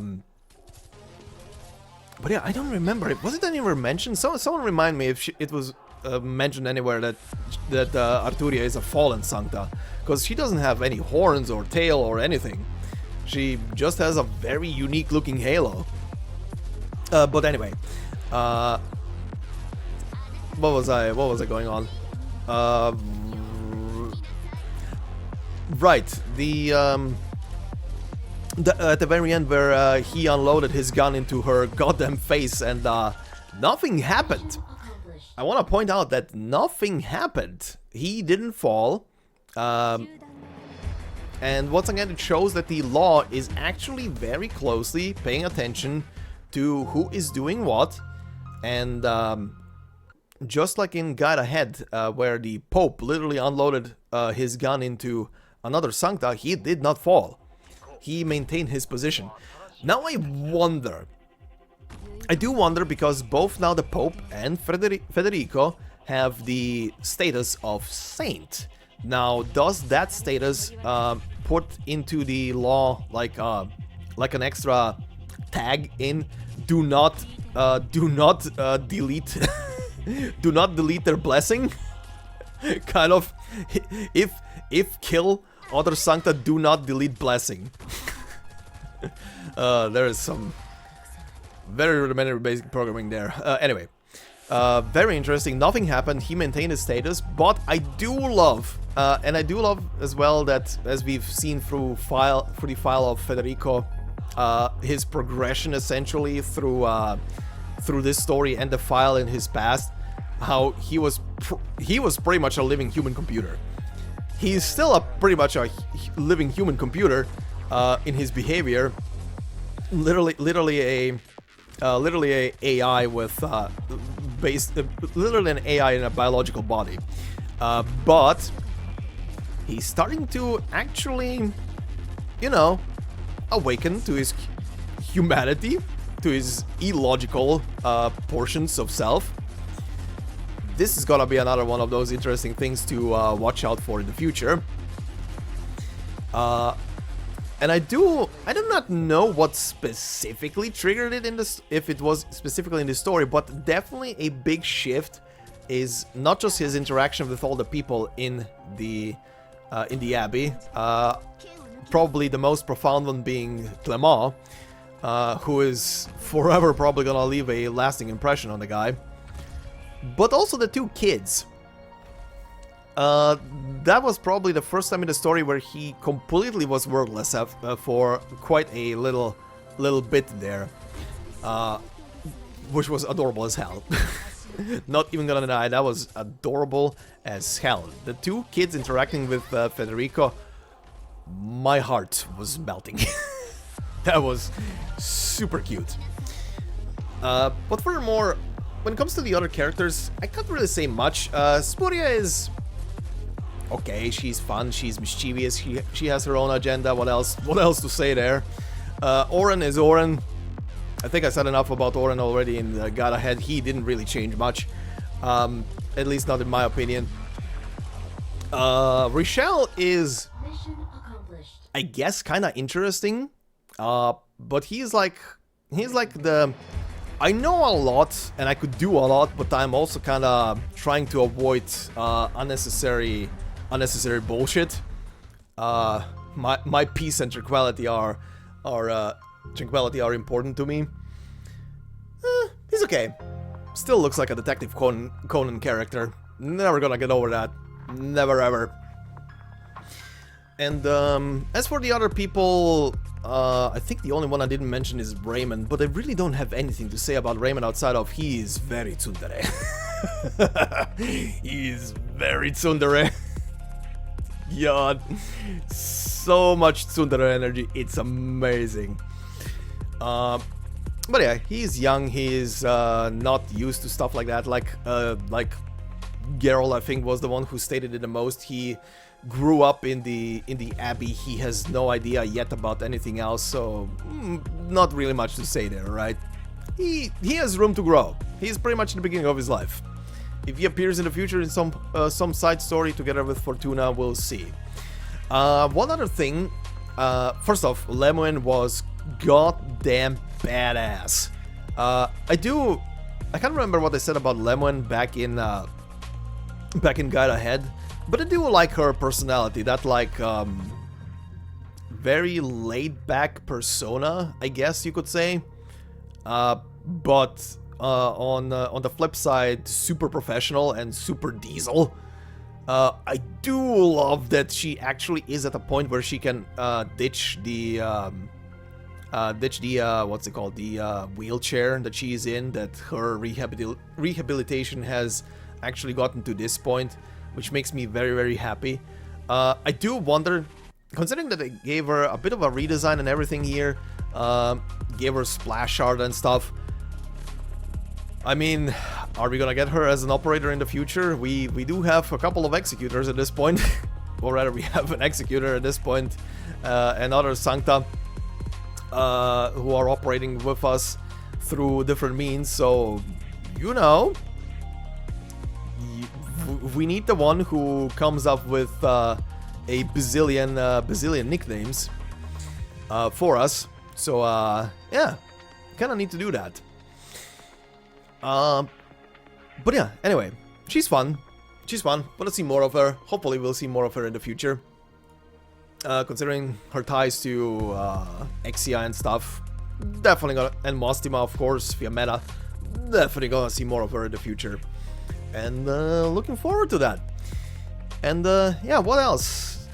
I think that about covers it.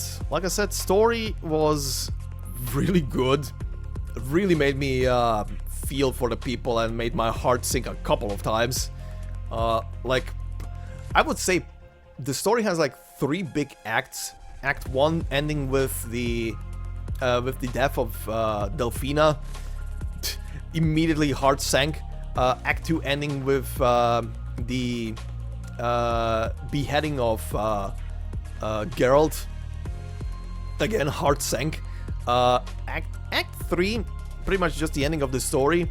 The elevation, nothing actually more shittier happened after that. Outside of course, the tragic death of Clement. And, oh boy. That man has suffered, holy shit. To be fair, once again, not the character, like in a lot of side stories, not the character that I was expecting to be so hard and so present in the limelight of the whole story. Like, oh boy. I thought literally the story is gonna mostly focus probably towards the end on Arturia and probably either Stefano or Aulus. But Aulus pieced out. Oh yeah, Aulus pieced out together with the Seaborn. They just disappeared and didn't show up until the very final cutscene where they're just observing the Abbey leaving. Like, that was not expected. That came out of nowhere. I was literally expecting them to be a bit more present for the rest of the story, but no, they pieced the hell out. Interesting. Really, it felt like a hard cut. They were just gone. At one point, they were just gone. So, whatever. I guess interesting to see where they're gonna go, like I said. I did expect Arturia to be more present in the finale of the story, like maybe she's gonna be the boss? I was kinda expecting her to be the boss, either her or the Seaborn when the Seaborn appeared. But the Seaborn didn't become a boss, the Seaborn even became more sentient, and her motherly instincts reawoken, and she, like I just said, pieced out. Aulus pieced out, no surprise, boss. Well, not really. Kinda was a surprise that the boss technically is not a boss as well. We don't fight him, essentially, in the stage. We just let him escort the two NPCs around when it comes to gameplay, and when it comes to everything else, nothing really happened. He kind of literally killed himself again. So, really interesting story. Really interesting developments. I have nothing else to say about that. Really, nothing about the story was something that I expected to be part of it. So, cool. Very cool. And, yeah, that will cover it. So, well, all I can say is, as always here, leave your comments. Tell me how you thought about the story, how you felt about it. What was your highlight, your low, and so on and so forth. And, yeah, keep the discussion flowing. I always like reading the comments and talking to you guys about your thoughts and opinions on this whole stuff. And, yeah, what else to say than the usual stuff here at the end. If you've liked this video, you know the drill. Consider leaving a like. It helps me a lot. It means a lot to me. Lets me see that you guys like these videos, of course, and the likes help a lot in the algorithm to be propelled forward. Recommend the videos to others as well, of course. That's probably even better to help the channel grow. If you're new to the channel, consider subscribing. Of course, there's a lot more on the channel than just this. And if you want to support me even further, or more direct rather, there are memberships for the channel. We currently have 2 members, the first 2, so thank you both of you very much. You know who you are. And yeah, thank you. Oh, and of course, there will, like I always say, there will be no videos that will be behind a membership. It's literally just there to support me and my work more directly.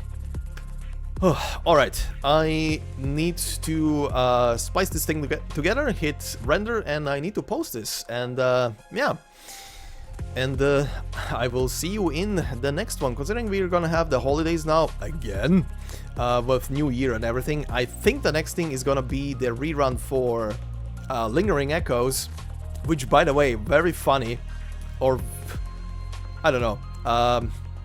How would you say it? Like, sarcastically funny that both 2 years in a row now, these side stories released in and around Christmas were super depressing.